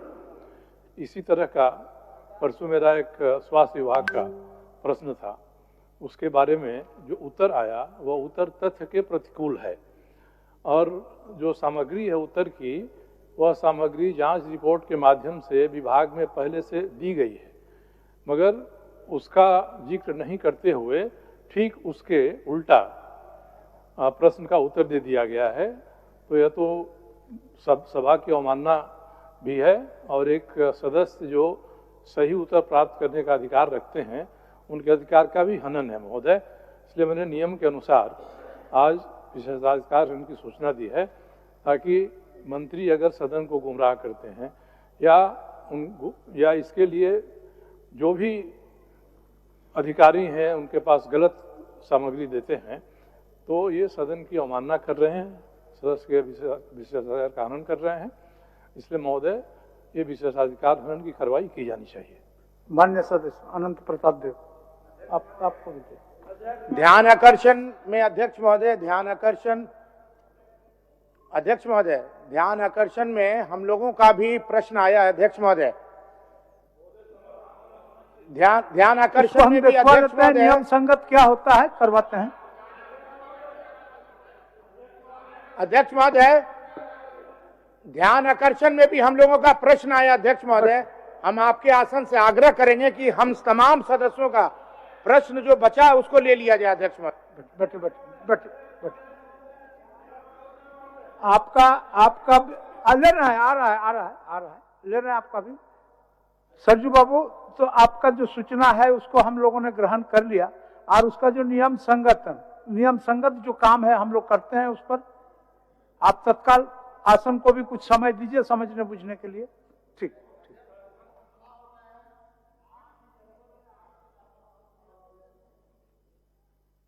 वो हम समझ रहे हैं, इसीलिए हमने प्रश्न विषय को उठाने वाले माननीय सदस्य से आग्रह किया कि कुछ समय आप दीजिए। हम लोग अगर उनका जो विषय है वो अगर नियम के अनुकूल है तो हम लोग करेंगे, इसमें क्या दिक्कत है। और जो सदन कल भरी है, चलते सदन में इसका समाधान होना चाहिए महोदय। सरजू बाबू, आप तो विलंब से विषय को लाए हैं और मान लीजिए समय सही में कम है, हम देख लेते हैं क्या उस पर नियम हमारा नियमावली में क्या है उसको हम देख लेते हैं, उसके बाद आपको हम कुछ बोलेंगे। महोदय कल भर सदन है, कल तो उसका आ जाना चाहिए नियम। हम तो उसको आपको हम पूर्ण रूप से गारंटी नहीं दे सकते हैं, हम देख लेते हैं उसको हम क्या कर सकते हैं। अगर कल भर में दे सकते हैं तो देंगे, नहीं दे सकते हैं तो नहीं देंगे, यह है विषय। हमको देखने दीजिए पहले। स्वीकृति के लिए महोदय जितनी आवश्यकता है उससे अधिक उसको भी हमने देख लिया। स्वीकृति के लिए जितने माननीय सदस्यों का उपस्थिति है उपस्थिति होनी चाहिए। ठीक है, आसन से इसकी प्रति मैंने माननीय संसदीय कार्य मंत्री को भी दे दिया है, माननीय नेता प्रतिपक्ष को भी दे दिया है। ठीक महोदय और सचिव महोदय को दिया है। ठीक, तो कल भर ही सदन है तो आज और कल में तो इसका फैसला हो जाना चाहिए महोदय। हम देख रहे हैं इसको, देख रहे हैं सर जी, देख रहे हैं इसको क्या किया जा सकता है, देख रहे हैं। चलिए माननीय सदस्य बैठिए। माननीय सदस्य संजय कुमार सिंह यादव, ध्यान आकर्षण। महोदय, माननीय मंत्री जी का जवाब मिला है महोदय। अध्यक्ष, माननीय मंत्री जी का जवाब मिला है महोदय। जवाब से मैं संतुष्ट नहीं हूँ महोदय। मैं माननीय मंत्री जी से इतना ही पूछना चाहता हूँ कि क्या बिहार के तर्ज पर एमएससीपी का लाभ देना चाहते हैं प्रोन्नति देना चाहते हैं या नहीं देना चाहते हैं? माननीय मंत्री जी।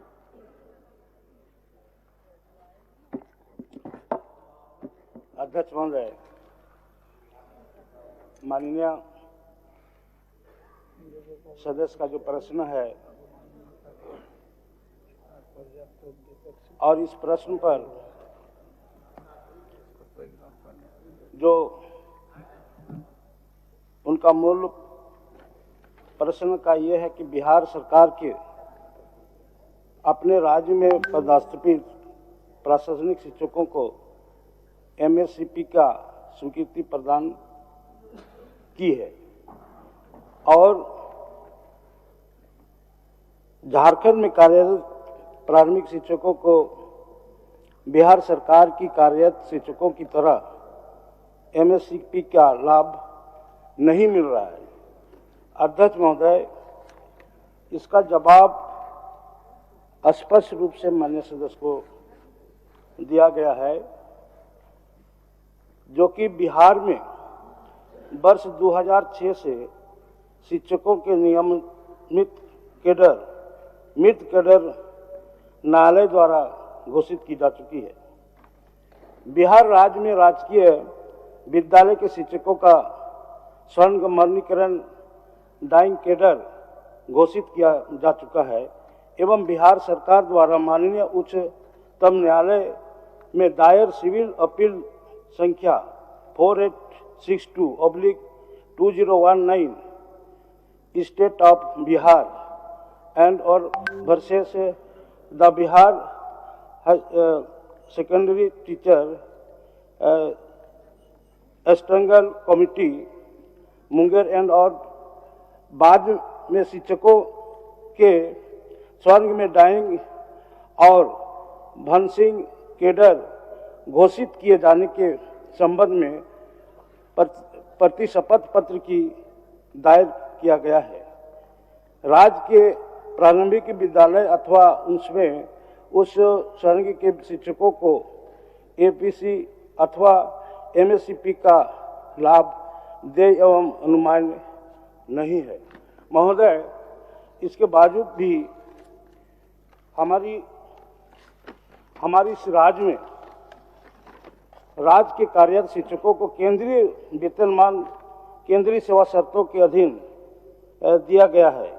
केंद्र सरकार के शिक्षकों को वित्तीय उन्नयन देने का प्रावधान रहने के कारण राज्य के प्रारंभिक माध्यमिक विद्यालय के शिक्षकों को विभिन्न ग्रेडों में पदोन्नति दिए जाने का प्रावधान है, जिससे वरीय एवं परिवहन वेतनमान का लाभ भी सम्मिलित है। अध्यक्ष महोदय, ये शिक्षक लोगों को पदोन्नति तो नहीं मिल रहा है महोदय, तो बिहार सरकार के तर्ज पर ही देते हैं एमएससीपी का लाभ। जिला में भी पदोन्नति नहीं मिल रहा है महोदय, काफी दिनों से लंबित है। माननीय मंत्री जी, ये अध्यक्ष महोदय, जब सर्वोच्च न्यायालय का एक निर्णय आया है तो इसमें निश्चित तौर पर ये नीतिगत मामला आता है, इस पर हम लोग विचार कर सकते हैं।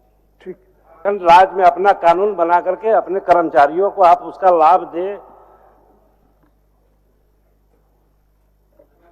अध्यक्ष महोदय, मैं तो माननीय सदस्य को कह ही रहा हूँ, ये सर्वोच्च न्यायालय का जो आदेश है उसके बाद जो भी हम यहाँ नया बनाएंगे तो नीतिगत मामला आता है। नीतिगत मामला में सरकार विचार ही कर सकती है। टाइम बाउंड प्रमोशन तो देते महोदय। टाइम बाउंड प्रमोशन पर कुछ बोलेंगे? अध्यक्ष महोदय, मैं तो कह रहा हूँ ये सर्वोच्च न्यायालय का डिसीजन निर्णय है, जो भी मैं अगले विचार करने के पश्चात ही इस पर हम निर्णय लेंगे। ठीक, विचार करने दीजिए। सवाल आपका आ गया है। माननीय सदस्य श्री कुमार उज्जवल। धन्यवाद अध्यक्ष महोदय। अध्यक्ष महोदय, मैंने ध्यानाकर्षण के माध्यम से सरकार से ये प्रश्न किया था कि मेरे विधानसभा इटखोरी मेरे विधानसभा सिमरिया के अंतर्गत इटखोरी प्रखंड का मामला है महोदय। अनुसूचित जनजाति, अनुसूचित जाति, अल्पसंख्यक एवं पिछड़ा वर्ग कल्याण विभाग झारखंड सरकार को संचिका संख्या 10 कब्रिस्तान घेराबंदी योजना संख्या 08/2024 आवंटन संख्या 197 दिनांक 08/10/2024 द्वारा कुल 57,14,55,849 रुपए की लागत वाली 254 योजनाओं को प्रशासनिक स्वीकृति प्रदान की गई। इस आदेश के क्रमांक 181 पर चतरा जिले के इटखोरी प्रखंड अंतर्गत धनखेरी पंचायत के राजस्व मौजा धनखेरी थाना संख्या 97 खाता संख्या 47 व प्लॉट संख्या 1229 रकबा 1.5 एकड़ का उल्लेख किया गया है और इसके लिए कुल 24,99,000 रुपए की स्वीकृति प्रदान की गई। जबकि सच्चाई यह है कि धनखेरी में कोई भी कब्रिस्तान नहीं है, बल्कि संबंधित पदाधिकारी एवं कर्मियों तथा भूमाफियाओं की मिली भगत से जिले के राजस्व मौजा नगवा थाना संख्या 104 खाता संख्या 47 प्लॉट संख्या 1229 रकबा 1.5 एकड़ भूमि का फर्जी प्रतिवेदन तैयार कर सुपुर्द कर दिया गया है, जिसके हकीकत से कुछ भी लेना देना नहीं है। इसी प्रकार से जिले के मयूरहंड प्रखंड के माननीय सदस्य, आपका प्रश्न सरकार के समक्ष आ चुका है, आप उत्तर भी आपको प्राप्त है महोदय। उत्तर भी आ गया है। एक मिनट, उत्तर आपने पढ़ लिया है? हाँ महोदय, उत्तर अब उत्तर पढ़ लिया है। हाँ, उत्तर भी मैंने पढ़ा महोदय। स्वरूप में मैंने सरकार का धन्यवाद भी मैं देता हूँ और मैं ये भी आग्रह करना चाहता हूँ कि आपका उत्तर आ गया है, लेकिन इस तरह की जो लापरवाही बरती गई है, तो जो संबंधित जिला के पदाधिकारी हैं और जो ये काम कर रहे हैं, वैसे लोगों के खिलाफ क्या कार्रवाई होगी? ठीक, माननीय मंत्री जी। अध्यक्ष महोदय, माननीय सदस्य ने जो बात कब्रिस्तान घेराबंदी के बारे में बोले, असल में वो कब्रिस्तान नगवा में है, लेकिन लोग ऐसे बोलचाल में धनखोरी भी कहते हैं। बहुत जगह ऐसा भी लिखा हुआ है कि धनखोरी लगवा, तो इसमें कोई दिक्कत नहीं है और इसका जांच भी हो गया है और मेरे द्वारा पास किया हुआ, इसमें कहीं कोई दिक्कत नहीं। दिक्कत यही है कि पाकिस्तान के बाद अभी कब्रिस्तान ये सब पहुंच गए हैं, अब आगे शमशान घाट कब पहुंचते हैं ये देखना। महोदय, मैं ये सूचना देना चाहूंगा कि जो नगवा है, नगवा टोनाटाड़ का गांव है, टोनाटाड़ पंचायत का, जबकि उसको धनखेरी पंचायत का बताया जा रहा है महोदय। ये तो गलत है और इस पर जो है सो जांच होनी चाहिए महोदय। माननीय मंत्री। ठीक है, हम जांच करवाएंगे, लेकिन आप स्पष्ट वहां ऐसे भी पता कर सकते हैं कि जिस गांव के नाम से ये आया है, प्रसन्नलाल जी इस पर कुछ पूछिएगा, आप हस्ताक्षरी हैं। एक मिनट मंत्री जी, पूछ लीजिए।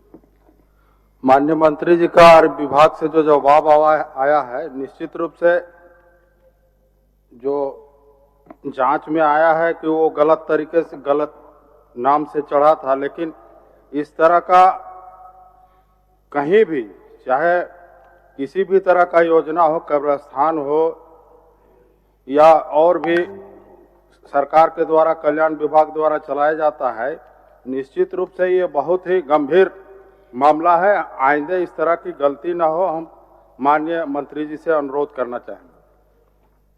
इसमें कोई गलती नहीं है, गलतफहमी आप लोगों के दिमाग में है। कब्रिस्तान में कहीं उल्टा सीधा नहीं होता है, ये धार्मिक जगह है, यहाँ धार्मिक जगह में कोई भी इधर उधर नहीं कर सकता।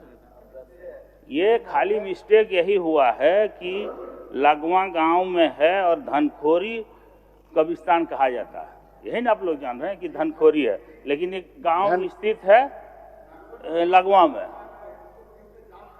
आग्रह आपसे करता हूं महोदय। ठीक है, हम जांच कराएंगे। और दूसरी बात है महोदय, इसी में यही प्रश्न है महोदय कि हमारे मयूरहंड प्रखंड में बेलखोरी गांव है, वहां पे बेलखोरी पंचायत के बनहा ग्राम में एक ही भूखंड पे 2 योजनाओं से स्वीकृति दी गई है महोदय। ये तो तर्क संगत नहीं है महोदय, और मेरे पास इसका प्रमाण भी है महोदय। इसी प्रश्न का पाठ है जी, इसी प्रश्न का पाठ है महोदय। माननीय मंत्री जी, देखिए, इसमें यह है कि हम कब्रिस्तान घेराबंदी 25 लाख से अंदर ही कर सकते हैं, और कोई कब्रिस्तान ज़्यादा बड़ा है तो उसको हम लोग 2 पार्ट में करते हैं, पार्ट 1 पार्ट 2, वही उसमें हुआ है और कहीं कोई दिक्कत नहीं है।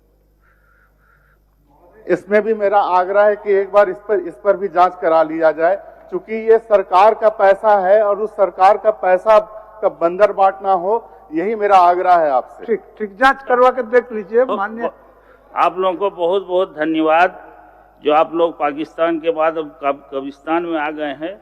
अब आगे भी शुभकामना है कि यहाँ और कहीं कहीं और जाइए आप लोग। माननीय श्रीमती श्वेता सिंह, आप पूछिए। श्वेता सिंह, 30 सेकंड सुन लिया जाए, 30 सेकंड। 1 मिनट, अभी देंगे आपको, देंगे। बैठिए, अभी बैठिए। श्वेता सिंह का नाम मैंने चूंकि पुकार लिया, उसको सुनने दीजिए। धन्यवाद अध्यक्ष महोदय। ये सवाल मैंने पहले भी उठाया था, फिर से उठाना पड़ा क्योंकि बहुत ही महत्वपूर्ण मुद्दा है हमारे बोकारो के लिए। सरकार से जो जवाब आया है अध्यक्ष महोदय, वो बहुत ही असंतोषजनक है।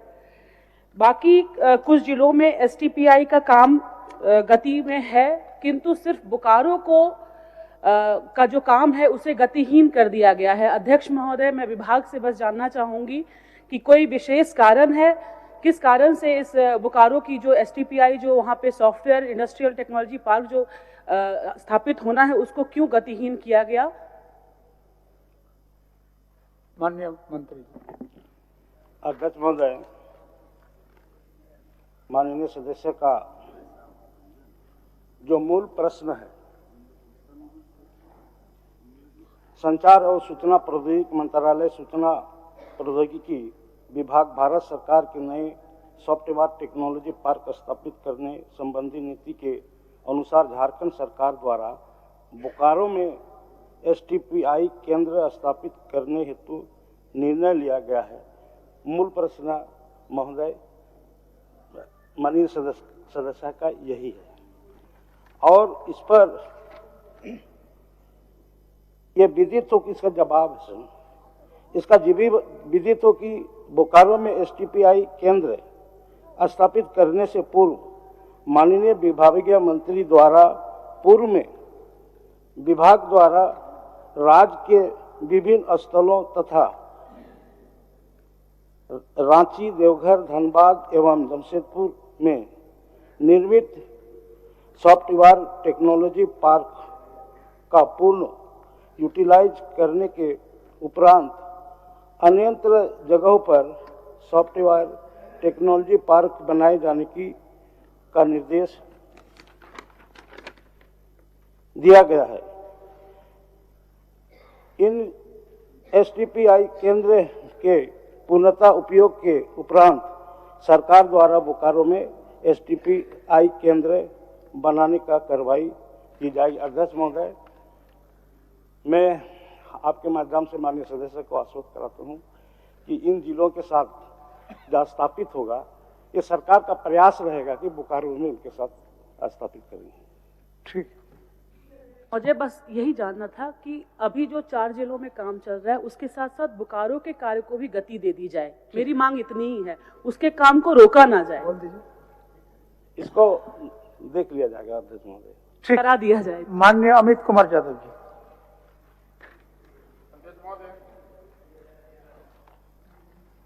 अध्यक्ष महोदय, जो हमने सवाल किया था सरकार से, उसका जवाब आया अध्यक्ष महोदय, और कितना गलत जवाब आया अध्यक्ष महोदय। हमने स्पष्ट कहा है, वहां स्थानीय मुखिया का आवेदन भी मैंने सरकार को लगा के दिया था अध्यक्ष महोदय। हमारे यहाँ बरकट्ठा में कुनहरा में 4 माइंस चलता है, खदानें चलती है अध्यक्ष महोदय, और वहां पे 18 तारीख को जो एक्सप्लोसिव रहता है, वहां पे बच्चे उसको उठा के ले गए और उस कैसे कैसे ज्वाइंट करके वो उड़ गया अध्यक्ष महोदय, ब्लास्ट कर गया, और 3 बच्चे झुलस के जख्मी हो गए। अध्यक्ष महोदय, इन्होंने कहा कि मैंने बीडीओ से, सीओ से और अनुमंडल पदाधिकारी से जांच कराया अध्यक्ष महोदय। अध्यक्ष महोदय, एक्सप्लोसिव का जांच करने का क्या उन लोगों के पास कुछ कैपेसिटी है? उन्होंने बोल दिया कि आग से झुलस के बच्चे मर गए अध्यक्ष। जब स्थानीय मुखिया कह रहा है अध्यक्ष महोदय, स्थानीय विधायक कह रहा है अध्यक्ष महोदय, स्थानीय लोग कह रहे हैं अध्यक्ष महोदय, तो वहां पे माइंस मालिक के द्वारा और एक्सप्लोसिव मालिक के द्वारा सभी के परिवार वालों को डराया जा रहा है कि आप लोग अगर एक्सप्लोसिव से उड़ने हुआ बोलिएगा तो आप पर एक्सप्लोसिव का केस हो जाएगा अध्यक्ष महोदय। हमारा सिर्फ एक आग्रह है, आप ये बताइए अध्यक्ष महोदय कि गांव हो चाहे शहर हो चाहे कहीं हो, अभी आग तापने का दिन है अध्यक्ष महोदय। बूढ़ा से बूढ़ा आदमी भी अभी आग नहीं तापेगा अध्यक्ष महोदय। और इस प्रकार से भ्रामक स्थिति अगर फैलाया जा रहा है अध्यक्ष महोदय, हमारा कहना है कि वो बच्चा एक तो रांची रिम्स में एडमिट है, रांची रिम्स में एडमिट है अध्यक्ष महोदय, यहाँ से वो घर चला गया। आप रांची रिम्स से आप उसका रिपोर्ट मंगा लीजिए अध्यक्ष महोदय, आप रिपोर्ट मंगा करके पूछ लीजिए उनसे, डॉक्टर का 3 एक्सपर्ट से जांच करवा लीजिएगा अध्यक्ष महोदय कि वो आग से जला कि एक्सप्लोसिव से जला। अध्यक्ष महोदय, ये सिर्फ एक छोटा बात नहीं कि वो बच्चे जल गए इसलिए मैंने क्वेश्चन लाया। अगर आप डीजीएमएस के द्वारा किसी को एक्सप्लोसिव का लाइसेंस देते हैं अध्यक्ष महोदय, और अगर घटना घट जाती है या तो फिर मान लीजिए आज ये बच्चे उड़ गए अध्यक्ष महोदय, अगर वो एक्सप्लोसिव उग्रवादियों के हाथ लग जाता है, असामाजिक तत्वों के हाथ लग जाता है अध्यक्ष महोदय, तो फिर बड़ा बड़ा घटना होता ही ऐसे ही अध्यक्ष महोदय। अगर जो उग्रवादियों के पास एक्सप्लोसिव आते कहां से आते अध्यक्ष महोदय? ये खदान मालिक और उन्हीं के माध्यम से आते हैं। और सरकार इतना भ्रामक कि वो आग से झुलस गए अध्यक्ष महोदय। भी आग तापने का दिन है। हमारा कहना है, उत्तर जान लीजिए, हमारा कहना है कि इसमें डीजीएमएस के अधिकारी के साथ साथ खनन विभाग के रांची के एक्सपर्ट टीम के माध्यम से इसकी जांच हो और दोषियों पे कार्रवाई हो अध्यक्ष महोदय। माननीय मंत्री जी, माननीय मंत्री जी। अध्यक्ष महोदय, माननीय सदस्य अमित कुमार यादव जी का जो प्रश्न है महोदय, उनका आरोप है कि बरकट्ठा प्रखंड के मौजा कोन्हारा कला में एक स्टोन जेएस स्टोन बरकट्ठा द्वारा घनी आबादी बहुल क्षेत्र में नियम विरुद्ध पत्थर का उत्खनन कर रहा है। बाहर में एक्सप्लोसिव रखा हुआ था, उसके प्रयोग करने के लिए उस खदान में बच्चे उसको खिलौना समझ के जाके खेले और विस्फोट कर गया और झुलस गए, यही उनका आरोप है महोदय। लेकिन महोदय, सरकार को उत्तर बड़ा स्पष्ट है महोदय, शायद उनका अवलोकन शायद माननीय अमित जी नहीं कर पाए। समय दिया जाए महोदय उनको करने के लिए, अवलोकन करने के लिए समय दे दिया जाए महोदय। अवलोकन सरकार का उत्तर बड़ा स्पष्ट है महोदय। लेकिन हम पढ़ के इसको बात को बता देते हैं महोदय, जो कह रहे हैं कि जांच नहीं करवाया गया महोदय। अनुमंडल पदाधिकारी, अनुमंडल पुलिस पदाधिकारी, जिला खनन पदाधिकारी हजारीबाग, अंचलाधिकारी बरकट्ठा, थाना प्रभारी बरकट्ठा, उपायुक्त द्वारा एक जांच कमेटी गठन किया गया था महोदय। और जांच कमेटी में एकदम स्पष्ट रिपोर्ट है महोदय कि कहीं वो विस्फोट से जलने का शिकायत नहीं मिला है, विस्फोटक से उस तरह का क्षति उनको नहीं हुआ है महोदय, शारीरिक क्षति। और जहां तक कहां से साक्ष्य लाते हैं महोदय, माननीय विधायक जी, अगर कोई साक्ष्य है तो हमको भी दे दीजिए, हम भी उसका अवलोकन कराएंगे। दूसरा बात महोदय, प्रथम जो सुल्तान अंसारी पिता शहादत अंसारी, उन्होंने स्वीकारात्मक बयान दिया है महोदय कि हमारा बेटा महुआ के पेड़ क्यों कह रहे हैं कि आग इस समय कौन लगाता है महोदय? महुआ का पेड़ में अभी आग लगता है महोदय, महुआ चुनने के लिए महोदय। तो महुआ के पेड़ के सामने बच्चे खेल रहे थे, महुआ चुनने के क्रम में जो रिपोर्ट में आया महोदय, आग लगाया, एक बच्चा का कपड़ा पकड़ लिया, उसमें बाकी बच्चे उसको बचाने के लिए गए और तीनों बच्चे उसमें झुलस गए हैं महोदय। यही है महोदय, और उसका स्वीकारात्मक बयान भी है महोदय, स्टेटमेंट ऑफ फैक्ट में है महोदय। अध्यक्ष महोदय, माननीय मंत्री जी जो कह रहे हैं सारे रिपोर्ट हमारे पास है अध्यक्ष महोदय। हमारा कहना है कि वहां आग लगा ही नहीं अध्यक्ष महोदय, वहां एक्सप्लोसिव से घटना हुई है। और वहां स्थानीय प्रशासन जो इनके जांच कमेटी है कितना नींद में सोते हैं आपको पता है अध्यक्ष महोदय।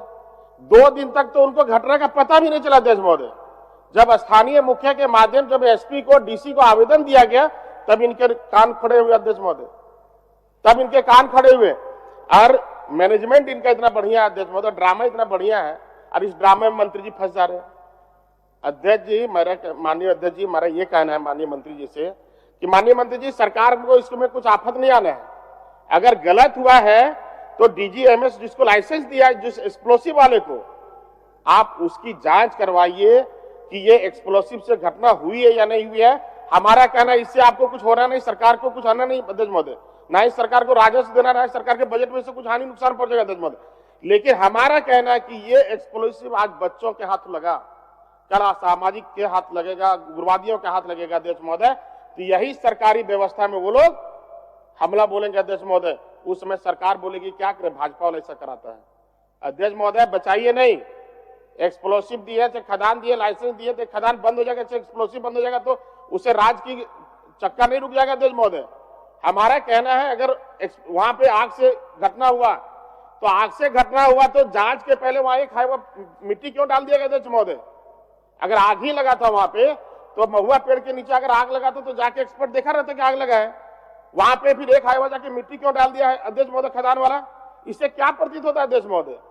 और हमारा कहना है रिम्स में यहाँ पे इलाज चल रहा था एक लड़के का, आप 3 डॉक्टर का एक एक्सपर्ट बताइए लगाइए उस बच्चे पे, आप सिर्फ इतना बता दिए कि एक्सप्लोसिव से जला कि आग से जला, बस बात क्लियर हो जाएगा अध्यक्ष महोदय। इसमें क्या आपत्ति है? चलिए 3 डॉक्टर का एक कमेटी बना करके जांच करा दीजिए। ठीक है, आपका बात आ गया माननीय मंत्री। अध्यक्ष महोदय, इसमें मेडिकल रिपोर्ट भी लगा हुआ है महोदय। वो देख रहे हैं हम, नेचर ऑफ इंजूरियस हाँ फ्लेम बार अंकित है। हाँ महोदय, ये इसमें सामान्य आग से जलने की जिक्र है महोदय, कहीं से भी मेडिकल रिपोर्ट में, और छोटा मोटा हॉस्पिटल का नहीं है महोदय, Sheikh Bhikhari medical college hospital Hazaribagh का है महोदय, कोई छोटा मोटा हॉस्पिटल नहीं है महोदय। अब माननीय सुन लीजिए माननीय सदस्य, सुन लीजिए। अब माननीय सदस्य की जो चिंता है कि डीजीएमएस, तो डीजीएमएस से विस्फोटक को क्या मतलब है महोदय? विस्फोट अगर है तो डीजीएमएस से कोई लेना देना। डीजीएमएस का मानक होता है महोदय खदान का दूरी कितना दूर पर होगा, उत्खनन कैसे होगा, एक्सप्लोसिव का निर्धारण वहां पॉइंट पर करता है महोदय। वो तो दूसरे जगहों पर मिला है, 500 मीटर दूर, जो तथ्य है कि 500 मीटर दूर मिला है महोदय। सरकार के ऊपर जो आरोप लगा रहे हैं कि बचाना चाहती है सरकार, हम लोग बचाना नहीं चाहते हैं महोदय। जिला स्तरीय, जिला के उपायुक्त के द्वारा गठित टीम का जो जांच रिपोर्ट है उसमें कहीं से उसमें अंश एक्सप्लोसिव का नहीं दिखाई पड़ रहा। अगर इनके पास कोई साक्ष्य है महोदय तो आपके माध्यम से चाहेंगे हमको मिले और निश्चित तौर पर उसमें जांच कराएंगे महोदय। महोदय वहां पे स्थानीय अखबारों में मान्य सर, मैं एक मिनट, मान्य सर, मंत्री जी ठीक बोल रहे हैं, जवाब आपको मिला है। अगर फिर भी आप अगर मानते हैं कि एक्सप्लोसिव के चलते ही यह घटना घटी है, तो कोई एक साक्ष्य उनको दे दीजिए। अध्यक्ष महोदय हमने तो साक्ष्य दे दिया, स्थानीय मुखिया का, स्थानीय पेपर कटिंग का दे रखा था अध्यक्ष महोदय।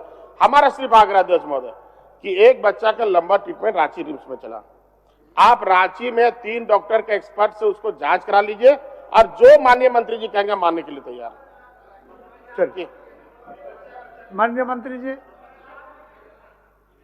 एक बच्चा का इलाज चल रहा है रिम्स में। जी महोदय, चल रहा है, ठीक है महोदय। अगर माननीय सदस्य अगर उस ओर जाना चाहते हैं तो हम लोग एक सुप्रिंटेंडेंट से जांच रिपोर्ट ले लेते हैं महोदय। ठीक, रिम्स के सुप्रिंटेंडेंट से जांच रिपोर्ट ले लेते हैं। माननीय सदस्य उमाकांत रजक जी। उमाकांत रजक जी। अध्यक्ष महोदय, मेरा ध्यान आकर्षण है पर्वतपुर कोल ब्लॉक। उत्तर मिल गया आपको? हाँ मिला। ठीक, बोलिए, आप पूछिए। अध्यक्ष महोदय, मेरा ध्यान आकर्षण सरकार के पास लाने का मुख्य उद्देश्य है अध्यक्ष महोदय, खेल भी है। ठीक, मुख्य उद्देश्य है अध्यक्ष महोदय कि मेरे चंदनकारी प्रखंड अंतर्गत एक पर्वतपुर कोल ब्लॉक है और एक सीतानाला कोल ब्लॉक है, जो भी भारत सरकार ने JSW को आमंत्रित किया अध्यक्ष महोदय, और हम सरकार से जानना चाहते हैं। उमाकांत जी, आपके सवाल में हमारे भूषण जी उठ गए। अब भूषण जी क्या बोलना चाहते? हुजूर, व्यवस्था पर बोलना है। बोलिए, आप क्या?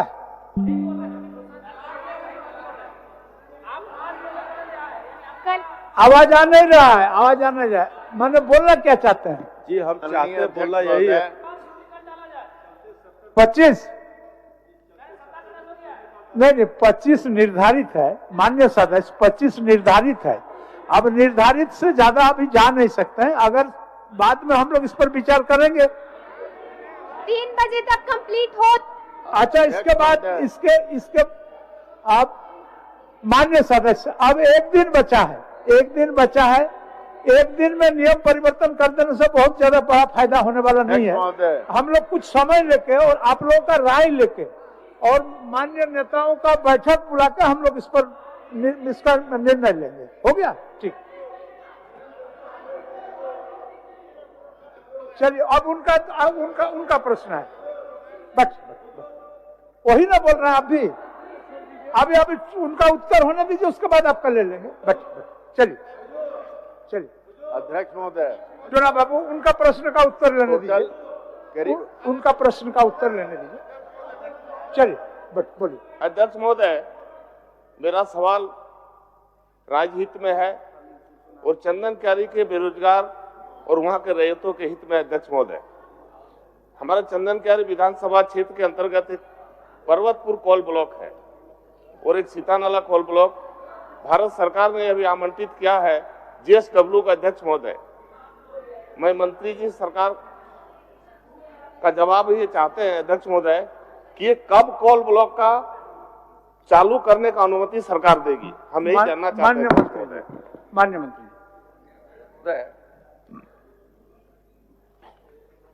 माननीय सदस्य की जो चिंता है महोदय, निश्चित तौर पर उनके क्षेत्र का मामला है महोदय। जो है 880 हेक्टेयर एवं सीतानाला कोल ब्लॉक में 321 हेक्टेयर महोदय।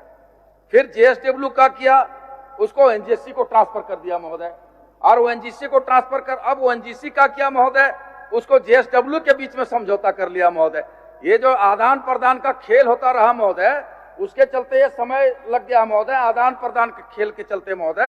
मंत्री जी के जानकारी के लिए हम ये कहना चाहते और सेल रखा 10 जुलाई 2020 तक। अध्यक्ष महोदय, उसके बाद फिर बीसीसीएल को जिम्मे में आया 11 जुलाई 2020 और 31 जुलाई 2023 तक आपका देख रेख के लिए बीसीसीएल के पास था। अध्यक्ष महोदय, जेएसडब्ल्यू को जो आवंटन हुआ अध्यक्ष महोदय 1 अगस्त 2023 को, अभी जेएसडब्ल्यू के अधीन है और हम चाहते हैं अध्यक्ष महोदय, वहां की जनता चाहती है अध्यक्ष महोदय कि कोल ब्लॉक अतिशीघ्र प्रारंभ हो और इस कोल ब्लॉक के प्रारंभ होने से राज्य सरकार को भी राजस्व का उगाही होगा। अध्यक्ष महोदय, राज्य सरकार को भी राजस्व मिलेगा और वहां पर कम से कम 5 से 10 हजार लोगों को रोजगार मिलेगा। अध्यक्ष महोदय, इसलिए हम ये कहना चाहते हैं कि इसको प्रारंभ करने का ये जो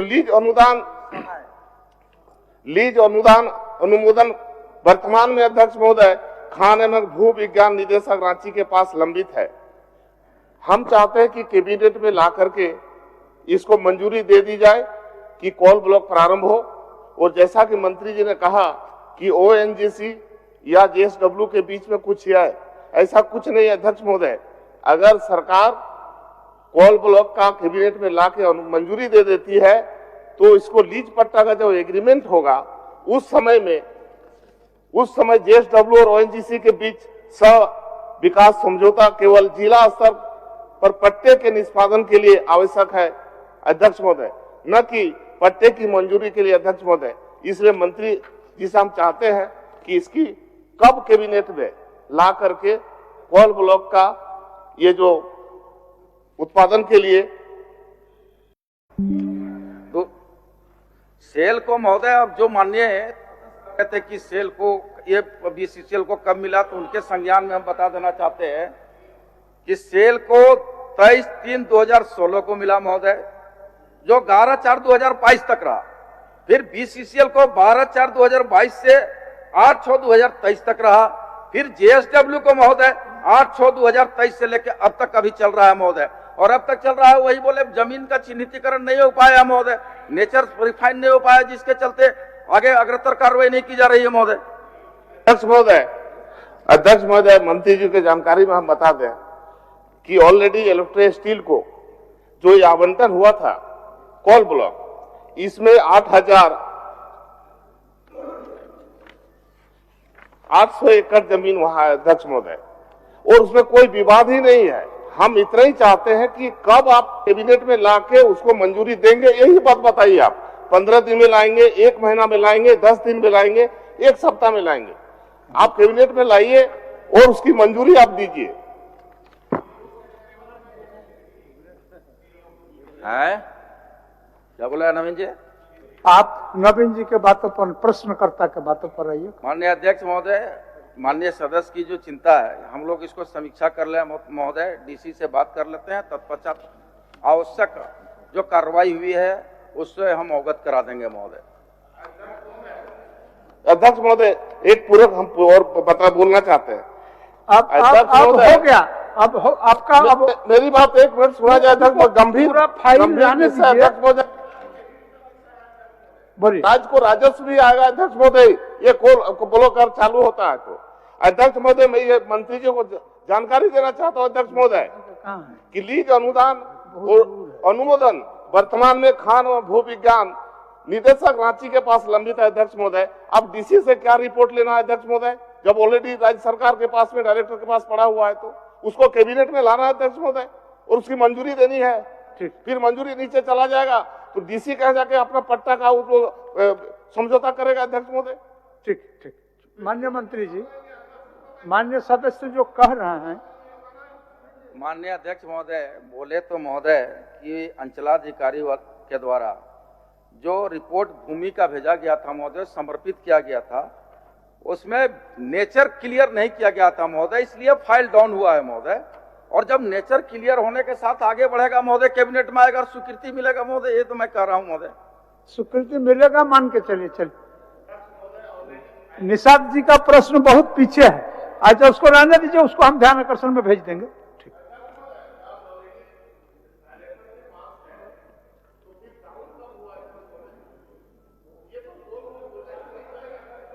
राज्य का राजस्व का मामला बनता है अध्यक्ष महोदय, वहां के बेरोजगार रैयतों, वहां जो रैयत जमीन दिया है उसके रोजगार का मामला बनता है अध्यक्ष महोदय। वहां पर कम से 5 से 10 हजार लोगों को रोजगार मिलेगा एक कॉल ब्लॉक खुलने से अध्यक्ष महोदय। इस पर भी गंभीरता के साथ अगर जवाब नहीं आएगा अध्यक्ष महोदय, हम लोग क्या समझेंगे अध्यक्ष महोदय?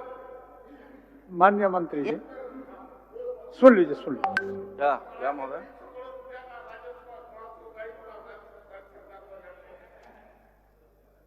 महोदय, सब चीज की प्रक्रिया है महोदय। जमीन का नेचर क्लियर नहीं था महोदय, और माननीय सदस्य कह रहे हैं फल्ला जगह फाइल पड़ा हुआ है, और हम कह रहे हैं महोदय कि सीओ अंचलाधिकारी से जमीन का नेचर रिफाइन करने के लिए मांगा गया है महोदय। हम तो कह रहे हैं महोदय जमीन का रिफाइन नहीं था, फाइल अप हुआ था महोदय, जमीन का नेचर क्लियर नहीं था, जिसके चलते फाइल डाउन हुआ महोदय। हम तो कह रहे हैं महोदय जमीन का नेचर क्लियर करते हुए आगे आएगा महोदय, अप लेवल पर आएगा तब तो जाकर कैबिनेट में जाएगा महोदय।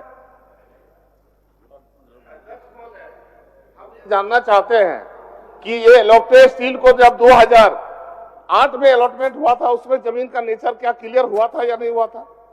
ये जब 10 बार क्या जमीन का नेचर का क्लियरेंस चाहते हैं? उस समय था कि नहीं था? अगर उस समय था तो अभी क्या नेचर हो गया जमीन में? उस जमीन का नेचर क्या चेंज हो गया? नहीं महोदय, उसमें जो जमीन का नेचर, जो समर्पित भूमि का विवरणी है महोदय, उस सरकारी भूमि का किस्म अंकित नहीं है महोदय, कि किस तरह का है, फॉरेस्ट का है कि जीएम है कि किस तरह का महोदय, वो अंकित नहीं है महोदय। यही तो मैं बार बार कह रहा हूँ महोदय, यही है, केवल इतना ही अंकित। अच्छा थोड़ा देखने दीजिए, केवल इतने अंकित। उमाकांत जी, माननीय मंत्री जी को फाइल को थोड़ा अवलोकन करने दीजिए। स्टील को ये आवंटन हुआ, उस समय आपका फॉरेस्ट डिपार्टमेंट का भी क्लियरेंस हुआ था, तभी वहां पर जो है लीज मिला। और अभी फिर दोबारा आप फॉरेस्ट से लेने का क्या उचित बनता है? भारत सरकार ने जब लीज का आवंटन दिया है अभी जेएसडब्ल्यू को, तो फिर वो समझ के ही दिया होगा ना। माननीय मंत्री जी उसको अवलोकन कर लीजिए ढंग से। या तुरंत नेचर बदल गया क्या? ठीक है महोदय, अवलोकन करा लेते हैं। और जहां तक इलेक्ट्रो स्टील की बात करते हैं महोदय, तो हमको तो स्मरण में नहीं है, उधर पूछना पड़ेगा महोदय। स्मरण अच्छा उधर मत पूछिए, आपको कैसे पता? फाइल का स्टडी करा लीजिए। ठीक। झारखंड विधानसभा की प्रक्रिया तथा कार्य संचालन के नियम 263(1) के तहत चलते सत्र में दिनांक 24/2/2025 से 25/3/2025 तक कुल 83 निवेदन स्वीकृत हुआ है। यदि सदन की सहमति हो तो स्वीकृत सभी निवेदनों को संबंधित विभागों को भेज दिया जाए। सदन की सहमति हुई। मान्य सदस्यगण, सभा की कार्रवाई 2 बजे अपराह्न तक के लिए स्थगित की जाती है।